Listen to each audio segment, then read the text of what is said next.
नमस्कार आप सभी को बहुत बहुत स्वागत है आपका आज की क्लास में। और आज हम पॉलिटी पढ़ने वाले हैं। कंप्लीट इंडियन पॉलिटी में आपको एक बार रिवाइज कराने की कोशिश करूंगा इस वीडियो में, ठीक है। और इसके साथ हम लोग इसमें पहले जान लो इस वीडियो में क्या होने वाला है। इस वीडियो में सारे के सारे जितने भी ये एक्ट आप देख रहे हो गवर्नमेंट के, सारे एक्ट होंगे, सारे कॉन्स्टिट्यूशनल अमेंडमेंट होंगे, जितने भी संविधान संशोधन हुए हैं वो सब होंगे इसमें। उसके साथ साथ जितने भी आर्टिकल्स इंपॉर्टेंट होंगे एग्जाम के लिए वो सब होंगे इसमें, है ना। और उसके बाद मैं आपको ट्रिक भी बताऊंगा कि आप पार्ट्स को, जितने भी पार्ट हैं आपके संविधान के, उसको कैसे याद करेंगे, और जितने भी शेड्यूल है, अनुसूची है, उसको कैसे याद करेंगे, ठीक है। तो ये सब हम इस क्लास में करने वाले हैं। तो बिना टाइम वेस्ट के क्लास को स्टार्ट करते हैं। इसके पहले हमने जो है ancient history, medieval history, modern history मैंने आपको वन शॉट में कराई है। 1 घंटे की वीडियो है सारी। मैंने आपको बिहार की ज्योग्राफी कल ही मैंने डाली है चैनल पे, आप उसको चेकआउट कर सकते हैं। ओके, वन शॉट वीडियो है, 1.5 घंटे में complete Bihar geography with question मैंने आपको करवाया है, ठीक है। आज हम पॉलिटी करेंगे। देखो बेसिकली बात करते हैं हिस्टोरिकल बैकग्राउंड के बारे में। देखो इसमें क्या होता है, पहला आता है कंपनी का रूल। कंपनी का रूल आपका 1773 से 1858 के बीच में रहता है। ये कंपनी मतलब क्या बात कर रहे हैं हम लोग, ईस्ट इंडिया कंपनी के बारे में बात कर रहे हैं। ईस्ट इंडिया कंपनी ने पटना में अपना जो सेटअप लगाया था, कब लगाया था, 1651 में, है ना, 1651 में पटना में, ठीक है। उसके बाद बात करते हैं तो कंपनी का जो टोटल रूल था वो 1773 से 1858 तक कंपनी रूल करती है। उसके बाद 1858 में क्या होता है, 1857 के विद्रोह के बाद क्या होता है, जो क्राउन होता है, जो रानी होती है, वो क्या करती है, टेक ओवर कर लेती है। ब्रिटिश क्राउन क्या करता है, टेक ओवर कर लेता है भारत को, है ना, कंपनी से ले लेता है अपने हाथों में, ठीक है। अब बात करते हैं पहला एक्ट का। देखो जब ब्रिटिश सरकार चाहती है कि वो ईस्ट इंडिया कंपनी का जितना भी जो भी वो कर रहे थे भारत में, उसको कंट्रोल करें, तो कंट्रोल करने के लिए जो पहला एक्ट लेके आते हैं उसको बोलते हैं रेगुलेटिंग एक्ट ऑफ 1773, है ना, रेगुलेटिंग एक्ट ऑफ 1773। इस एक्ट के मेजर प्रोविजन क्या होते हैं जो एग्जाम में आपसे मल्टीपल टाइम पूछा जाता है। पहला आपसे ये पूछता है कि गवर्नर जनरल ऑफ बंगाल जो है वो क्या बन गया था। देखिए जो आपका पहले क्या होता था, आप ध्यान दीजिएगा थोड़ा सा, ठीक है, कि भारत में हम बात करते हैं, ठीक है, भारत में अगर हम बात करते हैं तो भारत में एक आपका बॉम्बे, बॉम्बे यहाँ पे, एक आपका बॉम्बे, एक आपका मद्रास, ठीक है, और एक आपका बंगाल, ठीक। ये 3 लोकेशन पे ही क्या था, मेजर आपका जो ईस्ट इंडिया कंपनी था वो रूल कर रहा था। मेजर प्रेसिडेंसी जो होती है, मेजर जो बात करते हैं काम करने का जो एरिया था, या ऑफिस बोल सकते हैं, जो हेडक्वार्टर्स थे, वो 3 जगह पे थे, बंगाल में, बॉम्बे में, मद्रास में। तो रेगुलेटिंग एक्ट जब आती है 1773 की, उसमें ये बोला गया कि जो भी उस टाइम का बंगाल का गवर्नर होगा, वही क्या होगा, आज से गवर्नर जनरल ऑफ बंगाल होगा। जो बंगाल का गवर्नर है वो क्या है, आज से गवर्नर जनरल ऑफ बंगाल होगा, ठीक है। तो अगर गवर्नर जनरल की बात करते हैं तो पहला गवर्नर जनरल कौन था, ये था आपका लॉर्ड वारन हेस्टिंग। लॉर्ड वारन कौन था, लॉर्ड वारन हेस्टिंग, लॉर्ड वारन हेस्टिंग, ठीक है। उसके बाद ये सारी चीजें मैंने आपको, जो गवर्नर जनरल है वगैरह है, ये मैंने वन शॉट बनाई है, मैंने पहले ही बताया आपको, चैनल पर डली हुई है, वो देख लो। उसमें जितने वाइसरॉय हैं, गवर्नर जनरल हैं, सब मैंने बताया है, उनके काम बताए हैं, उनके दौरान उनके समय के दौरान क्या क्या काम हुए वो सब मैंने आपको एक्सप्लेन किया है, ठीक है। इसलिए मैं इसमें आपको एक्सप्लेन नहीं करूंगा। तो पहला जो गवर्नर ऑफ बंगाल होता है उसी को बनाया जाता है गवर्नर जनरल ऑफ बंगाल, पहला। और ये कौन बनता है, लॉर्ड वारन हेस्टिंग, ठीक है।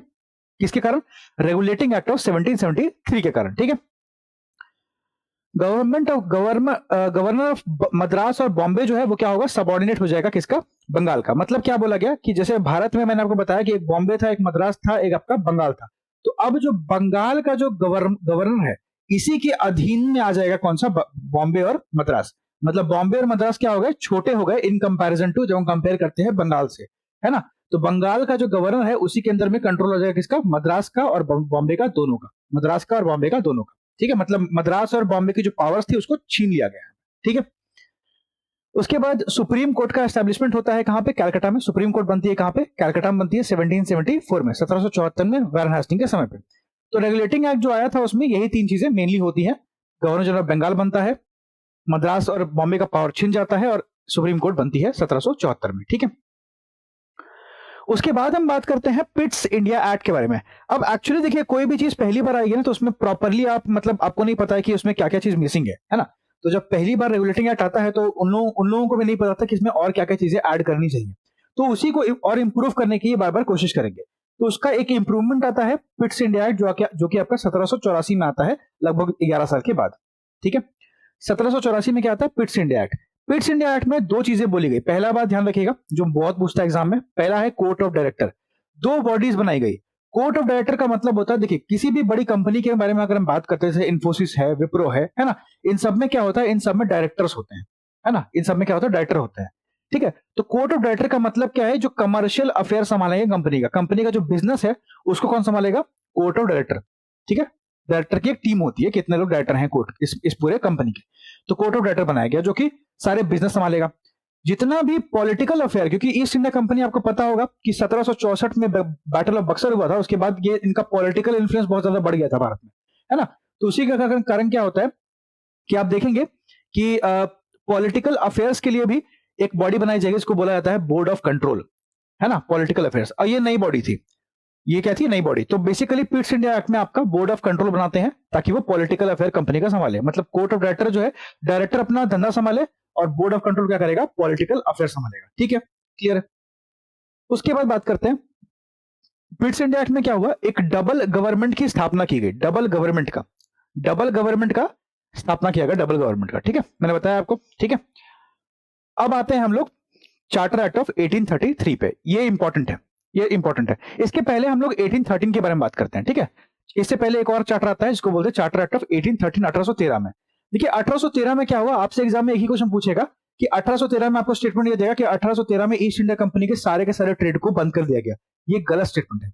ईस्ट इंडिया कंपनी के सारे ट्रेड को, सारा जो बिजनेस है उसको बंद किया गया था, लेकिन मतलब बंद नहीं किया गया था, बेसिकली क्या किया गया था, मोनोपोली खत्म कर दी थी। पहले क्या था, मोनोपोली थी। मोनोपोली मतलब कि सिर्फ ईस्ट इंडिया कंपनी ही ट्रेड कर सकती है और कोई ब्रिटिश की कंपनी ट्रेड नहीं कर सकती है, ये मोनोपोली होता है। तो 1813 में सारी चीजों पे मोनोपोली जो है खत्म कर दी गई थी ईस्ट इंडिया कंपनी की, सिवाय एक चीज के, वो था आपका ट्रेड ऑफ टी का ट्रेड और चाइना का ट्रेड। मतलब अगर आपको चाय का जो है ट्रेड करती है ईस्ट इंडिया कंपनी, उसके ऊपर मोनोपोली है, मतलब और कोई कंपनी उस चाय का जो है ट्रेड है वो नहीं कर सकती है। और चाइना के साथ जो ट्रेड है वो भी ईस्ट इंडिया कंपनी के अलावा और कोई कंपनी नहीं कर सकती है। बाकी सारी चीजों पे जो कंट्रोल है वो खत्म कर दिया गया, ताकि मतलब बाकी कंपनी भी भारत में आके ये काम कर सके, है ना। सबको मौका चाहिए था पैसा कमाने का। रॉबर्ट क्लाइव भारत से बहुत पैसा कमा गया था, है ना, तो समझिए इस बात को। 1813 में क्या होता है, सॉवरेनिटी ऑफ क्राउन जो है वो देखने को मिलती है। यहां से क्या होता है, यहां से जो पूरा ईस्ट इंडिया कंपनी है या जो भारत है, भारत आपका क्राउन के सॉवरेनिटी के अंदर में आ जाता है, इसको ध्यान रखिएगा, ठीक है। अब आते हैं चार्टर एक्ट ऑफ 1833 पे, 1833 पे। 1833 में क्या होता है, देखिए पहला होता है कि लॉस का कोडिफिकेशन होता है। क्या होता है, लॉ का कोडिफिकेशन होता है। जितने भी लॉस थे उनको कोडिफाई किया जाता है, मतलब इकट्ठा किया जाता है सारे लॉस को, चार्टर एक्ट ऑफ 1833 में। उसके बाद एडमिनिस्ट्रेशन जो था, पूरा जो प्रशासन था उसको क्या किया गया, प्रशासन को सेंट्रलाइज किया गया। क्या किया गया, केंद्रीय किया गया, केंद्रीय किया गया किसको, एडमिनिस्ट्रेशन को, प्रशासन को, ठीक है, सेंट्रलाइज किया गया। उसके बाद हम बात करते हैं तो गवर्नर जनरल, आपको याद होगा रेगुलेटिंग एक्ट ऑफ 1773 में गवर्नर ऑफ बंगाल को गवर्नर जनरल ऑफ बंगाल बनाया गया था। कौन था, लॉर्ड वारन हेस्टिंग। अब 1833 में क्या होता है, 1833 में गवर्नर जनरल जो बंगाल का बना हुआ था, अब उसको चेंज करके क्या कर दिया, गवर्नर जनरल ऑफ इंडिया, मतलब और ज्यादा ताकत दे दी गई। सेंट्रलाइज हो रहा है ना, तो पूरा भारत का कंट्रोल किसके पास है, एक बंदे के पास, वो कौन है, गवर्नर जनरल ऑफ इंडिया के पास है, ठीक है, समझ रहे हो।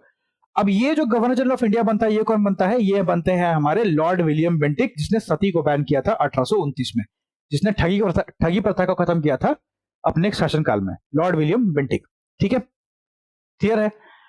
उसके बाद मैंने बात करते हैं तो snatched legislative power from Bombay and Madras. Bombay और मद्रास का जो लॉ मेकिंग पावर था, मैंने आपको बताया था 1773 में क्या हुआ था कि आपका जो बॉम्बे मद्रास है वो इसके अधीन आ गया था, बंगाल के, है ना। तो बॉम्बे और मद्रास का जो पावर्स था, बेसिकली जो पॉलिटिकल पावर था वो खत्म किया गया था, मतलब कि जैसे कोई भी काम करना है तो पूछ के करना है ना, ऐसा करके। लेकिन अगर आप देखते हैं 1833 में, तो 1833 में जो लॉ मेकिंग पावर है, लेजिस्लेटिव पावर को क्या बोलते हैं, लॉ मेकिंग पावर, यानी कानून बनाने का जो पावर है, उसको भी खत्म कर दिया गया। मतलब बॉम्बे मद्रास क्या कर सकते, कोई कानून नहीं बना सकते, कानून कौन बनाएगा, बंगाल बनाएगा, ठीक है। उसके बाद हम बात करते हैं तो आप देखोगे कि ईस्ट इंडिया कंपनी जो है अब एक सिर्फ एडमिनिस्ट्रेटिव बॉडी बन गई थी। ऐसा इसलिए हुआ क्योंकि सारी की सारी जो कमर्शियल एक्टिविटी थी उस सब पे मोनोपोली खत्म कर दी गई थी। मतलब अब किसी भी चीज पे, मतलब जो मोनोपोली इनको चाय पे और चाइना के साथ ट्रेड पे दी गई थी 1813 में, उस मोनोपोली को भी छीन लिया गया था 1833 में। मतलब अब क्या हो गया, ईस्ट इंडिया कंपनी सिर्फ और सिर्फ प्रशासनिक बॉडी बन के रह गई थी। अब इनका मोनोपोली किसी भी धंधे पे नहीं था, ठीक है, क्लियर है। चलो अब आते हैं 1853 पे। अब चार्टर एक्ट आता है 1853 का। चार्टर का मतलब क्या होता है ये तो मैंने बताया है नहीं। चार्टर का मतलब होता है रॉयल ऑर्डर। क्या होता है, रॉयल ऑर्डर, मतलब ये वो ऑर्डर है जो ब्रिटिश क्राउन से आ रहे हैं, इनको बोलते हैं चार्टर, ठीक है। चार्टर का मतलब क्या होता है, रॉयल ऑर्डर, ठीक। तो मेरा चार्टर आपके लिए ये है कि आप चैनल को सब्सक्राइब करें अगर आप नए हैं तो, है ना, और अगर वीडियो पसंद आ रही है तो उसको लाइक कर दे अभी, ठीक है, बाद में आप भूल जाओगे। देखो, चार्टर एक्ट ऑफ 1853 क्या बोलता है कि सेपरेट लेजिस्लेटिव और एग्जीक्यूटिव फंक्शंस रहेंगे। मतलब अगर हम बात करते हैं सेपरेशन ऑफ पावर्स की, है ना, तो वो एक अलग चीज होता है। सेपरेशन ऑफ पावर और सेपरेशन ऑफ फंक्शन ये अलग अलग चीजें होती हैं। भारत में अभी क्या है, भारत में अभी ये सेपरेशन ऑफ फंक्शंस है, पावर नहीं है, सेपरेशन ऑफ फंक्शंस है भारत में, है ना। तो उस टाइम पे क्या हुआ कि लेजिस्लेटिव मतलब जो लॉ मेकिंग बॉडी होती है, जो हमारे जैसे प्रेजेंट डे में हमारा पार्लियामेंट है, संसद है, तो लेजिस्लेटिव का फंक्शन अलग कर दिया और एग्जीक्यूटिव मतलब जो हमारा कार्यपालिका होती है ना, एग्जीक्यूटिव होता है, उसका पावर को, उसका फंक्शन को अलग कर दिया गया। तो फंक्शंस को मतलब अलग अलग कर दिया गया कि आप ये काम करेंगे, आप ये काम करेंगे, ठीक है। 1853 में हो रहा है। उसके बाद अगर हम बात करते हैं तो लेजिस्लेटिव काउंसिल में 6 मेंबर को ऐड किया गया। लेजिस्लेटिव काउंसिल में क्या किया गया, 6 नए मेंबर को ऐड किया गया लेजिस्लेटिव काउंसिल में, ठीक है। इंडियन लेजिस्लेटिव काउंसिल बनाया गया कहां पे, आपका चार्टर एक्ट ऑफ 1853 में इंडियन लेजिस्लेटिव काउंसिल बनाया गया, जिसको हम बोलते हैं मिनी पार्लियामेंट। क्या बोलते हैं, मिनी पार्लियामेंट। ये क्वेश्चन पूछा जाएगा आपसे। तो मिनी पार्लियामेंट जिसको हम इंडियन लेजिस्लेटिव काउंसिल बोलते हैं, उसको 1853 में बनाया गया था, ठीक है। Open competition exam and recruitment और रिक्रूट सिविल सर्वेंट ये शुरू हुआ था आपका इसी टाइम पे। मकौले का कमेटी आया था 1854 में, मकौले का कमेटी आता है ओके 1854 में, इसके रिगार्डिंग ओपन कंपटीशन एग्जाम और रिक्रूटमेंट ऑफ सिविल सर्वेंट इस टाइम पे 1853 में इसी कारण आता है, ठीक है। और फिर बात करते हैं तो लोकल रिप्रेजेंटेशन को इंट्रोड्यूस किसने किया, चार्टर एक्ट ऑफ 1853 में। इसके पहले भारतीयों का कोई भी रिप्रेजेंटेशन नहीं हुआ करता था, लेकिन चार्टर एक्ट ऑफ 1853 में थोड़ा मोड़ा रिप्रेजेंटेशन भारतीयों को दिया जाना शुरू कर दिया गया, ठीक है। आप देखेंगे इंडियन लेजिस्लेटिव काउंसिल बना है, ओके, ये सब चीजें, ठीक। अब आते हैं क्राउन रूल पे। अब क्या होता है, 1857 का विद्रोह हो जाएगा, 1857 का विद्रोह हो जाएगा। उसके बाद आ जाएगा क्राउन रूल, मतलब जो जो ब्रिटिश है उसका रूल आ जाएगा। 1858 से 1947 आजादी तक आपका ब्रिटिश हमारे पे रूल करते हैं। गवर्नमेंट ऑफ इंडिया, अब जितने भी यहां से अब जितने भी चार्टर थे वो खत्म हो गए, क्योंकि अब कोई भी ऑर्डर जो है ब्रिटेन से नहीं आ रहा है। अब ऑर्डर जो है वो आपका ब्रिटेन सरकार ही दे रही है डायरेक्टली।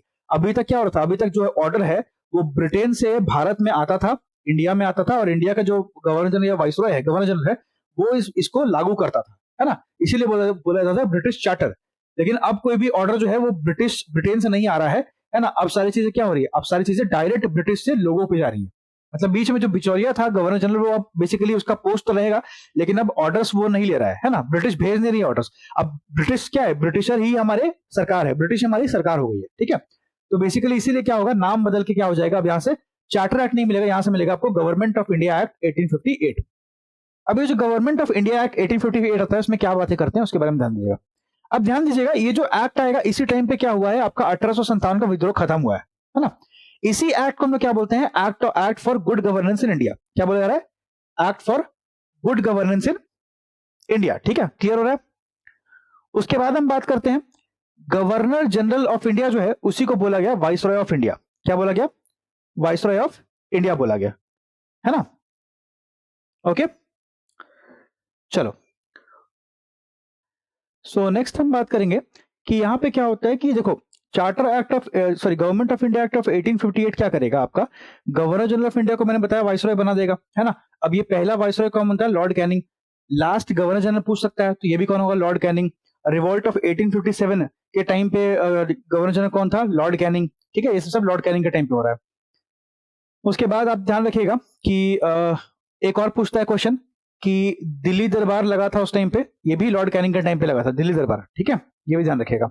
ओके, तो ये सब बातें आपको पता होना चाहिए। नेक्स्ट हम बात करेंगे तो आपका ये एक्ट जो है गवर्नमेंट ऑफ इंडिया एक्ट, इसने डबल गवर्नमेंट को जो शुरुआत की गई थी पिट्स इंडिया एक्ट में। अगर आपको याद ना हो तो मैं आपको वापस ले चलूं पिट्स इंडिया एक्ट पे, ठीक है। यहां देखोगे मैंने आपको बताया था कि यहाँ पे डबल गवर्नमेंट की स्थापना हुई थी, स्टार्ट हुआ था, है ना। तो डबल गवर्नमेंट को जो है आपका गवर्नमेंट ऑफ इंडिया एक्ट 1858 में खत्म कर दिया जाएगा। ओके, जो डबल गवर्नमेंट हुई थी, मतलब बोर्ड ऑफ कंट्रोल बना था, है ना, बोर्ड ऑफ कंट्रोल बना था, है ना, और कोर्ट ऑफ डायरेक्टर पहले से था, तो इसको क्या किया जाएगा, खत्म कर दिया जाएगा, ठीक है, इसको खत्म कर दिया जाएगा, तो ये खत्म हो जाएगा आपको, क्लियर। उसके बाद new office for secretary of state for India, 15 member council to assist it. एक नया ऑफिस बनाया गया इस टाइम पे सेक्रेटरी ऑफ स्टेट का, सेक्रेटरी ऑफ स्टेट का। तो बेसिकली मैं आपको समझाता हूं कि हो क्या रहा था। हो ये रहा था कि अब गवर्नमेंट ऑफ इंडिया एक्ट जब 1858 आया, मतलब ब्रिटिश ने पूरा तरह से कंट्रोल अपने हाथ में ले लिया, है ना। तो अब क्या होगा, अब अगर एक ये बॉडी है, मान लीजिए ये है हमारा प्यारा भारत, ठीक है, ये प्यारा भारत है हमारा। इस भारत में क्या होगा, एक आपका काला रंग का वाइसरॉय आएगा। क्या आएगा? वाइसरॉय आएगा। ये आपका वाइसरॉय है, ठीक है, ये आपका क्या है? वाइसरॉय है। ओके, और उसी के वाइसरॉय के नीचे एक और ऑफिस रहेगा, इसको बोलते हैं secretary of state. Secretary of state for India, है ना, इंडिया के लिए सेक्रेटरी ऑफ स्टेट बनेगा। अब क्या होगा? और ये हमारा जो है, ये हमारा क्या है? ये हमारा ब्रिटिश है। क्या है? ब्रिटिश है। हमारा क्या है? मतलब जो भी है हमारा ही, एक तरह से हम नहीं पाला उनको, तो ये ब्रिटिश है, ठीक है। तो अब क्या होता है कि जो भी मतलब इंडिया में हो रहा है, उन सारी चीजों का जो देखभाल है वो वाइसरॉय करेगा, और वाइसरॉय से सारे डिटेल्स ये सेक्रेटरी ऑफ स्टेट क्या देगा? ब्रिटिश को देगा। सेक्रेटरी ऑफ स्टेट बेसिकली क्या है? बिचौलिया है। क्या है? बिचौलिया, ठीक है, इसको ध्यान रखिएगा। और नया ऑफिस बनता है सेक्रेटरी ऑफ स्टेट का, और इस ऑफिस में क्या होता है? इस ऑफिस में 15 मेंबर का काउंसिल ऐड किया जाता है, ठीक है। कितना? 15 मेंबर का काउंसिल ऐड किया जाता है, ताकि वो उसको सेक्रेटरी ऑफ स्टेट को असिस्ट कर सके, हेल्प कर सके, ठीक है। ये बातें ध्यान रखनी है। अब बात करते हैं इंडियन काउंसिल्स एक्ट। अब इस टाइम पे इंडियन काउंसिल्स एक्ट आएगा 1861 का, 1861 में। 1861 में क्या होता है कि पहला बात ध्यान रखिएगा कि application of Indians in in legislative council, मतलब इंडियंस को जो है ऐड किया जा रहा था किसमें? लेजिस्लेटिव काउंसिल में। ये वही लेजिस्लेटिव काउंसिल है जो कब बनेगी?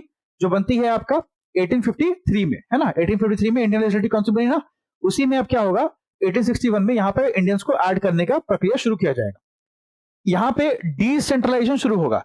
डिसेंट्रलाइजेशन मैंने आपको बताया था, सेंट्रलाइजेशन हुआ था। कहां पे हुआ था? सेंट्रलाइजेशन हुआ था, ये आपका हुआ था चार्टर एक्ट ऑफ 1833 में, ठीक है। सॉरी, यहाँ पे नहीं, कहा गया? मैंने आपको बताया था कि हाँ, चार्टर एक्ट ऑफ 1833 में होता है ना, सेंट्रलाइजेशन इस टाइम पे हुआ था। तो ये जो सेंट्रलाइजेशन हुआ था चार्टर एक्ट ऑफ 1833 में, उसको 1861 में बंद कर दिया जाएगा, मतलब डिसेंट्रलाइज करने का प्रक्रिया जो है शुरू किया जाएगा, ठीक है। अब क्या होगा?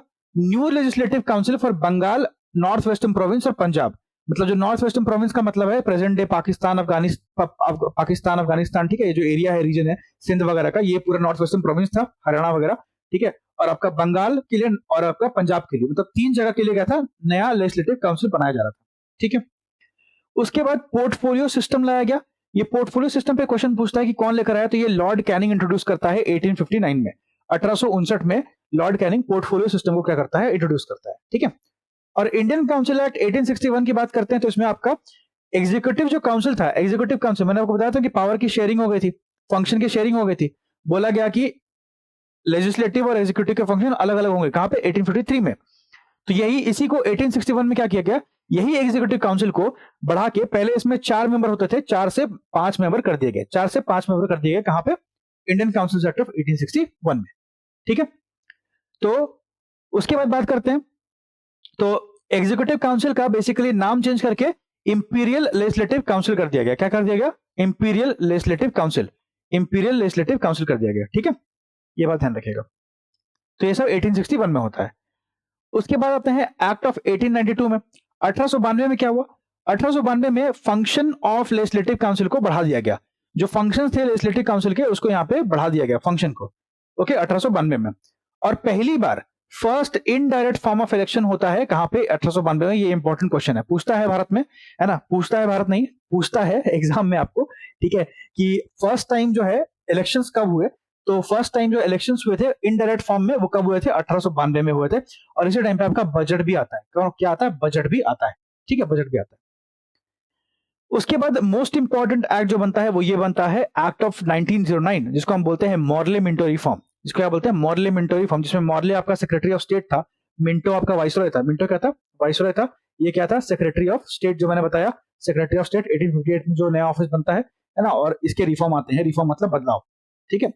तो मॉर्ले मिंटो रिफॉर्म आता है, जिसमें बेसिकली ये लोग कोशिश किए थे इसमें, इसी एक्ट में ये लोग पहली बार कोशिश करते हैं हिंदू मुस्लिम को डिवाइड करने की, है ना। इसीलिए बोला जाता है कि मिंटो जो है उसी ने हिंदू मुस्लिम डिवीजन का जो बीज है वो बोया था भारत में, है ना। तो मॉर्ले मिंटो रिफॉर्म यहाँ पे आते हैं। यहाँ पे क्या होता है कि जो सेंट्रल लेजिस्लेटिव काउंसिल थी, जो सेंटर पे जो लॉ मेकिंग बॉडी थी, उसका साइज 16 से 60 प्लस कर दिया जाता है। मतलब जब उसमें पहले उसमें 16 मेंबर हुआ करते थे, अब उसका जो साइज है उसमें 60 से ज्यादा मेंबर मतलब होने लगे थे, मतलब ऐसा बढ़ा दिया गया था साइज, है ना। एक्ट ऑफ 1909 में और क्या हुआ? Association of Indians with executive council. Executive council जो है उसके साथ इंडियंस का एसोसिएशन शुरू किया गया। पहले ध्यान रखिएगा, पहले जब हमने बात की तो हमने बात की कि इंडियंस को ऐड किया जा रहा है लेजिस्लेटिव काउंसिल में।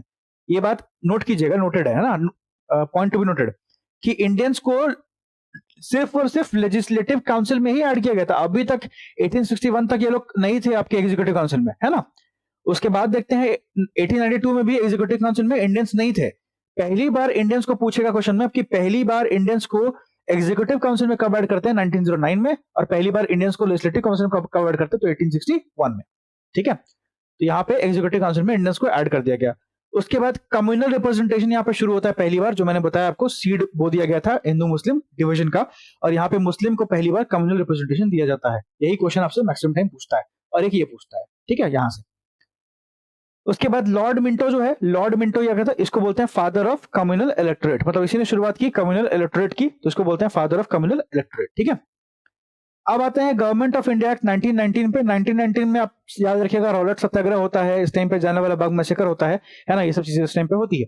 गवर्नमेंट ऑफ इंडिया एक्ट 1919 को क्या बोलते हैं, मॉन्टेग्यू केम्सफोर्ड रिफॉर्म। अगेन केम्सफोर्ड क्या था, वाइसरॉय था, मॉन्टेग्यू क्या था, सेक्रेटरी ऑफ स्टेट था। ठीक है, उसका रिफॉर्म होता है। इसमें बोला गया कि सेपरेट सेंट्रल और प्रोविंशियल सब्जेक्ट्स होंगे। क्या बोला गया, इसी को क्या बोलते हैं, डायरकी। डायरकी बोलते हैं, मतलब कि सेंटर के सब्जेक्ट अलग और स्टेट के सब्जेक्ट अलग।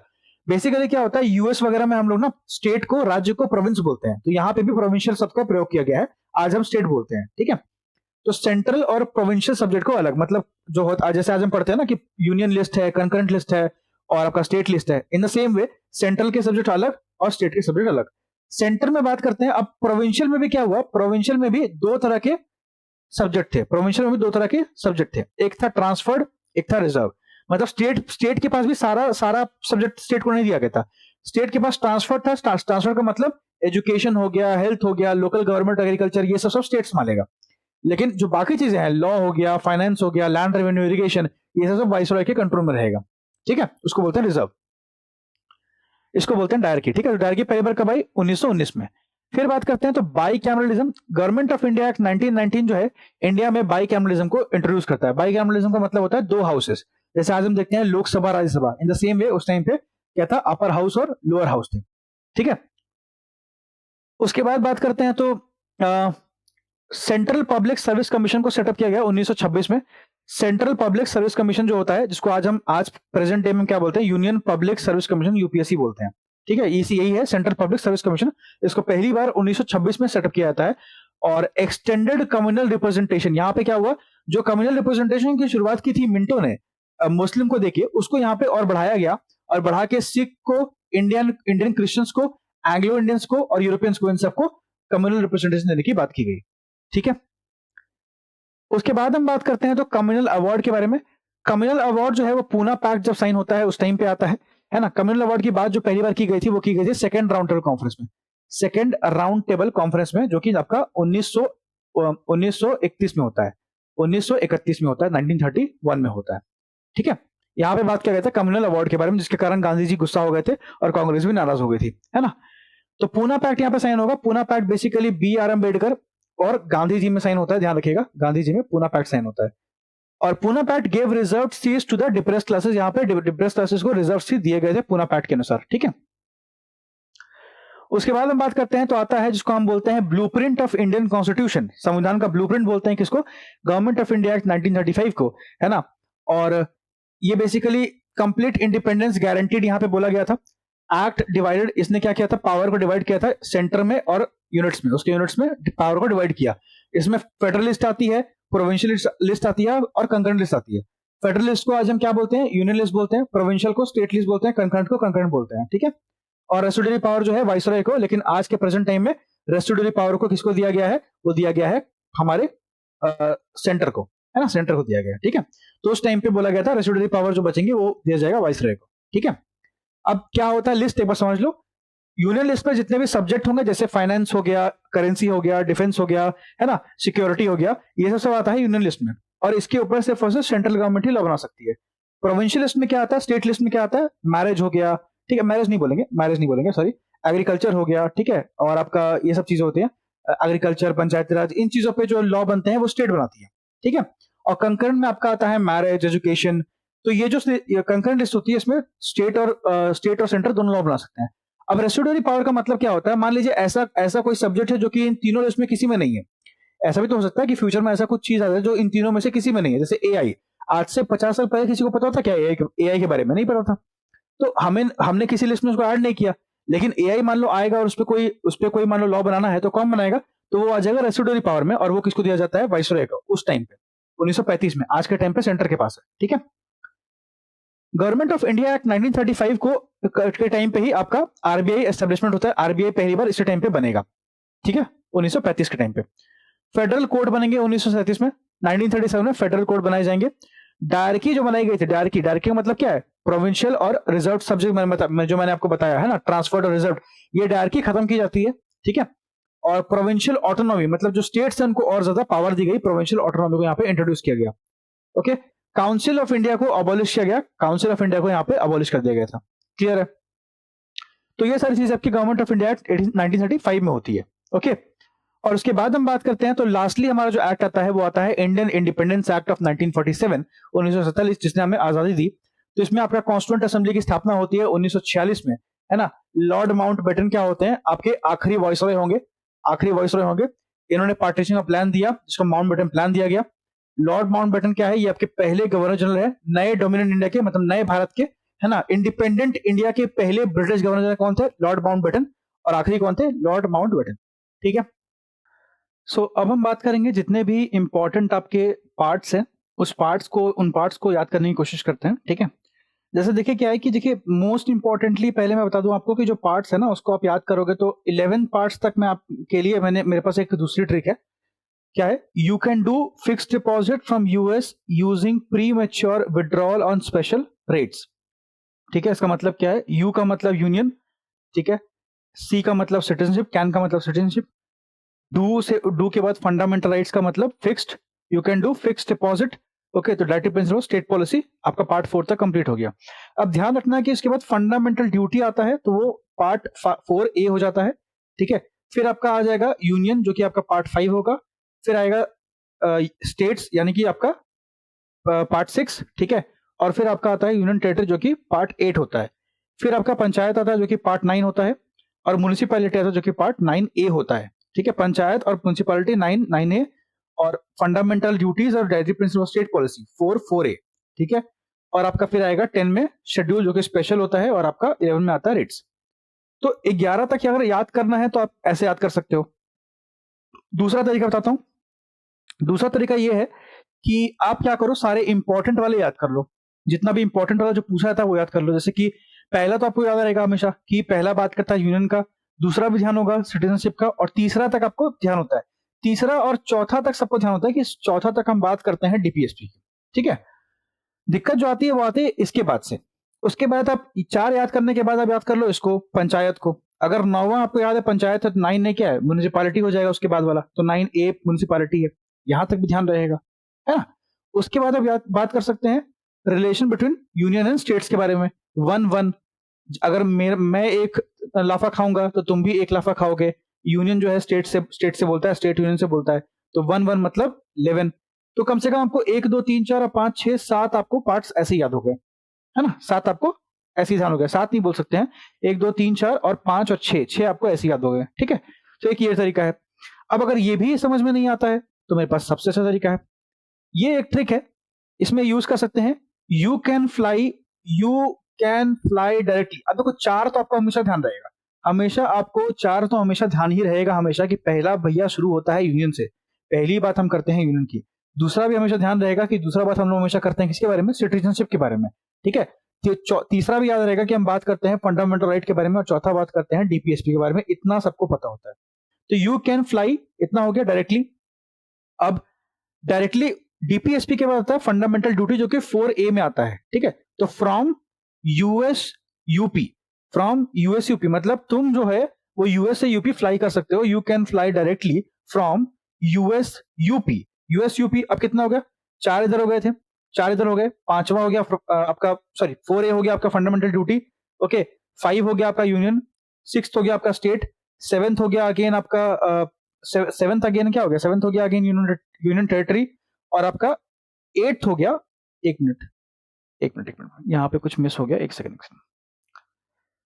मैंने क्या बोला? यू कैन फ्लाई डायरेक्टली, यानी कि 4 तो यहीं पे हो गए। 4A होता है आपका फ्रॉम, तो you can directly from US का मतलब क्या हो गया? यू से हो गया यूनियन गवर्नमेंट, और एस से हो गया स्टेट गवर्नमेंट। यूएस ओके, उसके बाद बात करते हैं तो यहाँ पे देखो पार्ट 7 में क्या आता है, पार्ट 7 जो है वो पार्ट बी स्टेट से डील करता है, जिसको हमने 7th कॉन्स्टिट्यूशनल अमेंडमेंट से डिलीट कर दिया था, तो पार्ट 7 नहीं है, ठीक है। तो ध्यान रखिएगा, जैसे हम बोलते हैं you can fly directly from US, US के बाद एक पॉज आएगा, यूएस के बाद क्या आएगा, एक पॉज आएगा, मतलब पार्ट 7 स्किप करेंगे हम, तो क्या बोलेंगे, you can fly directly from US, okay, US तो मतलब क्या है, 1 part, 2 part, 3 part, 4 part, 4A, 5 और 6 स्टेट्स, ठीक है। तो उसके बाद पार्ट 8 पे आएंगे, पार्ट 7 स्किप करेंगे, पार्ट 8 पे आएंगे, पार्ट 8 पे क्या है आपका, यूपी, यूएस यूपी, ठीक है, यूएस यूपी, ठीक है, यूएस यूपी। तो यू क्या है, यू डिफाइन करता है यूनियन टेरिटरी को, और पी डिफाइन करता है पंचायत को। अब जैसे ही पंचायत आएगा फिर एक पॉज लेंगे और बात करेंगे 9 है पंचायत, अब बात करेंगे 9A के बारे में, ठीक है, अब बात करेंगे 9A के बारे में, पंचायत के बाद फिर से पॉज, ठीक है। एक पॉज हमें कहाँ आया, एक पॉज आया डायरेक्टली के बाद, एक पॉज आएगा आपका पंचायत के बाद 9A के बारे में। 9A में बात करेंगे हम लोग म्युनिसिपैलिटी के बारे में। तो क्या हुआ हमारा mnemonic, you can fly directly from US UP to meet, ठीक है, टू मीट, टू हमने यूज नहीं किया है इसमें बेसिकली, तो टू मीट है ना, मीट का मतलब क्या होगा, मीट का मतलब हो गया आपका म्युनिसिपैलिटी, ठीक है, meet child of Shyam and Ram, child of Shyam and Ram. अब देखिए child of Shyam and Ram क्या है, इसके बारे में बात करते हैं, ठीक है। देखिए थोड़ा सा आपको कॉम्प्लिकेशन लग रहा होगा क्योंकि फर्स्ट टाइम अगर आप पढ़ रहे हैं तो, लेकिन एक आध बार अगर आप रिवाइज करोगे तो ये आपको रट जाएगा, ठीक है। You can fly directly from US UP, okay, to meet child of Shyam and Ram. Child क्या है, चाइल्ड का मतलब है 9B, एक आपका होता है 9, एक होता है 9A, एक होता है 9B। 9B का मतलब है कोऑपरेटिव सोसाइटी, कोऑपरेटिव सोसाइटी, इसको हमने 2011 के 97th कॉन्स्टिट्यूशन से एक्ट से ऐड किया है, cooperative society. Child of Shyam and Ram, Shyam का मतलब क्या है, एस फॉर, अगेन पार्ट 10 में S for scheduled tribe and scheduled area, ठीक है। और राम मतलब, रीता मतलब क्या होता है, राम मतलब पार्ट 11 मतलब relation between union and states, मैंने बताया 1-1, एक लाफा हम एक लाफा तुम, ठीक। अब देखो यार, इतना पढ़ने के बाद भी अगर आपको इसमें भी दिक्कत हो रही है तो मैं आपको बस इतना बोलूंगा कि अब आप क्या करो, इस ट्रिक को याद करने से बेटर है आप सारे इंपॉर्टेंट वाले याद करो। देखो 4 तो आपको ध्यान रहेंगे, डायरेक्टिव प्रिंसिपल स्टेट पॉलिसी और फंडामेंटल ड्यूटी तक आपको ध्यान रहेगा। 5वां बात करता है यूएस का, 5वां बात करता है यूनियन का, और 6ठा बात करता है स्टेट के बारे में, है ना। अब 6 तक याद हो गए, 7वां याद करना नहीं है। 8वां जो बात करता है वो बात करता है यूनियन टेरिटरी का, और 9वां बात करता है पंचायत का। तो पंचायत एक आपको ध्यान रखना है, ठीक है। Municipality 9A, cooperative society 9B, ठीक। उसके बाद अगर कोई पूछेगा कि शेड्यूल ट्राइब शेड्यूल एरिया, तो देखो शेड्यूल ट्राइब और शेड्यूल एरिया जो है, ठीक है, जो शेड्यूल ट्राइब है और जो शेड्यूल एरिया है ना, वो उसको हम क्या बोलते हैं, उसको हम बोलते हैं कि हमारे जो मेन धारा है उससे वो हमेशा वंचित रह गए। क्या बोलते हैं कि हमारा जो मेन धारा है, सोसाइटी का जो मेन धारा है उससे क्या हो गया, वंचित रह गए। तो हम क्या बोलते हैं, ये हमारे मेन धारा से क्या रह गए, वंचित रह गए। तो क्या लगाएंगे, क्रॉस लगाएंगे, मेन धारा से क्या हो गए, वंचित रह गए, तो क्या लगाएंगे, क्रॉस लगाएंगे। क्रॉस का मतलब क्या होता है, 10, हमारे मेन धारा से क्या हो गया, वंचित रह गए, क्या होता है, क्रॉस लगाएंगे, क्रॉस का मतलब क्या होता है, 10, ठीक है। तो ये भी याद हो गया। अब आपको क्या याद हो गया, पहला हो गया यूनियन, दूसरा हो गया सिटीजनशिप, तीसरा हो गया आपका फंडामेंटल राइट, चौथा हो गया आपका डीपीएसपी, पांचवा हो गया आपका चौथा हो गया फंडामेंटल राइट, चौथा हो गया आपका डीपीएसपी। 4A क्या हो जाएगा, 4A होगा फंडामेंटल ड्यूटी, ठीक है। पांचवा हो जाएगा यूनियन, छठा हो जाएगा स्टेट, है ना, और 7वां हमने स्किप किया है, 8वां हो जाएगा यूनियन टेरिटरी, 9वां हो जाएगा पंचायत, उसके बाद 9B में म्युनिसिपैलिटी, 9C में कोऑपरेटिव सोसाइटी, ओके, यहां तक बात कर लिया हमने। और 10 में बात करें, 10 का मतलब क्या होता है, 10 का मतलब होता है आपका शेड्यूल एंड ट्राइबल एरियाज, ठीक है, क्योंकि वो वंचित रह गए। उसके बाद हम बात करते हैं तो यूनियन और स्टेट में बता दिया रिलेशन 11, है ना, एक लाफा हम एक लाफा तुम, ठीक, यहां तक आपको रट गया होगा, क्लियर है। अब मैं जो आपको बताऊंगा आपको बस वही याद करना है। अगर आपको पूछा जाएगा कि ये बताइए ट्रिब्यूनल किस में आते हैं, ट्रिब्यूनल, तो बोलोगे पार्ट 14A में, पार्ट 14A में क्या आता है, ट्रिब्यूनल आता है, इसको रट जाइएगा, ठीक है। फिर एक पूछता है जो मल्टीपल टाइम पूछा गया क्वेश्चन है, वो है इलेक्शन से, इलेक्शन आता है पार्ट 15 में, एकदम रट जाइए इसको, है ना। पार्ट 15 में क्या आता है, इलेक्शन आता है। बीच का मामला गायब कर दीजिए, कोई दिक्कत नहीं है, ठीक है। अगर आप याद कर सकते हैं तो याद कर लीजिए, मैं पीडीएफ दूंगा आपको, लेकिन आप नहीं याद कर सकते हैं तो जितना मैं बता रहा हूं उतना याद करके चल जाइए, आपको क्वेश्चन यहां से देखने को मिल जाएगा, ठीक है, अगर मिलेगा तो। उसके बाद पूछेगा कि ये हो गया हमारा इलेक्शन, है ना। फिर मान लीजिए पूछेगा ऑफिशियल लैंग्वेज बताओ, तो ये आपका पार्ट 17 में आता है। ऑफिशियल लैंग्वेज कितने में आता है, 17 में आता है। तो ध्यान कैसे रखेंगे इसको, याद ऐसे करेंगे कि पहले हमारे भारत में 17 लैंग्वेजेस थी, आज 22 है, बस इतना एक स्टेटमेंट अपने माइंड में बैठा लीजिए। पहले हमारे भारत में 17 लैंग्वेजेस थी, आज कितनी है? 22 है। तो 17 क्या हो गया? 17 इज बेसिकली द पार्ट, है ना, वो पार्ट है जिसमें आपका लैंग्वेजेस के बारे में मेंशन है। 17 पार्ट्स, पार्ट 17 में, ठीक है।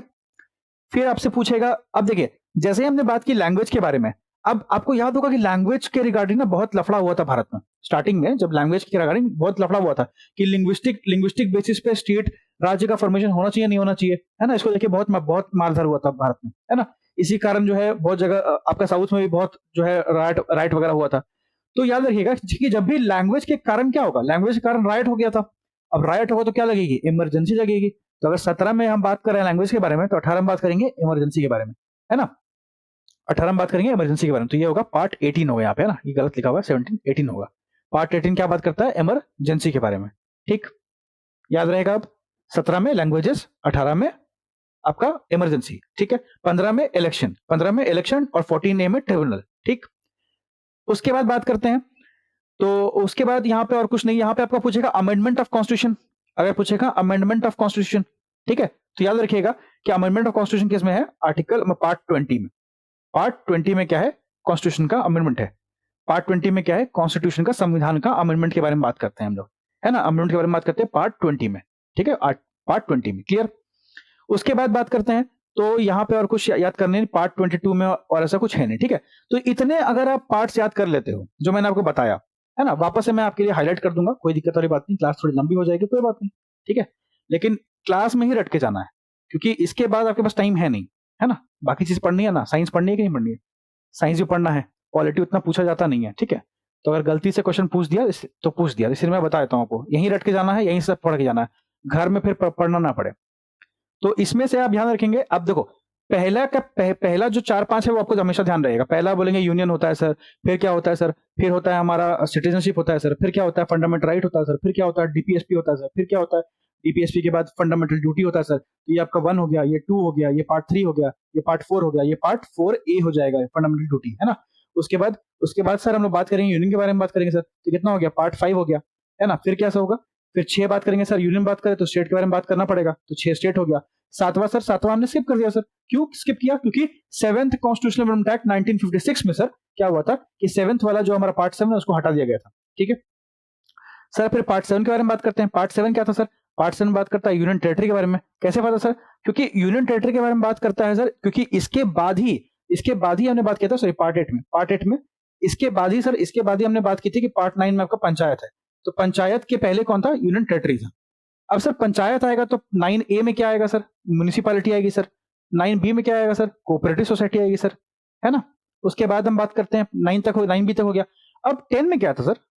10 में क्या था? 10 में क्रॉस बनाया था। क्रॉस का मतलब वंचित कौन होते हैं? Scheduled tribes. तो 10 में आ जाएंगे सर, ठीक है, clear.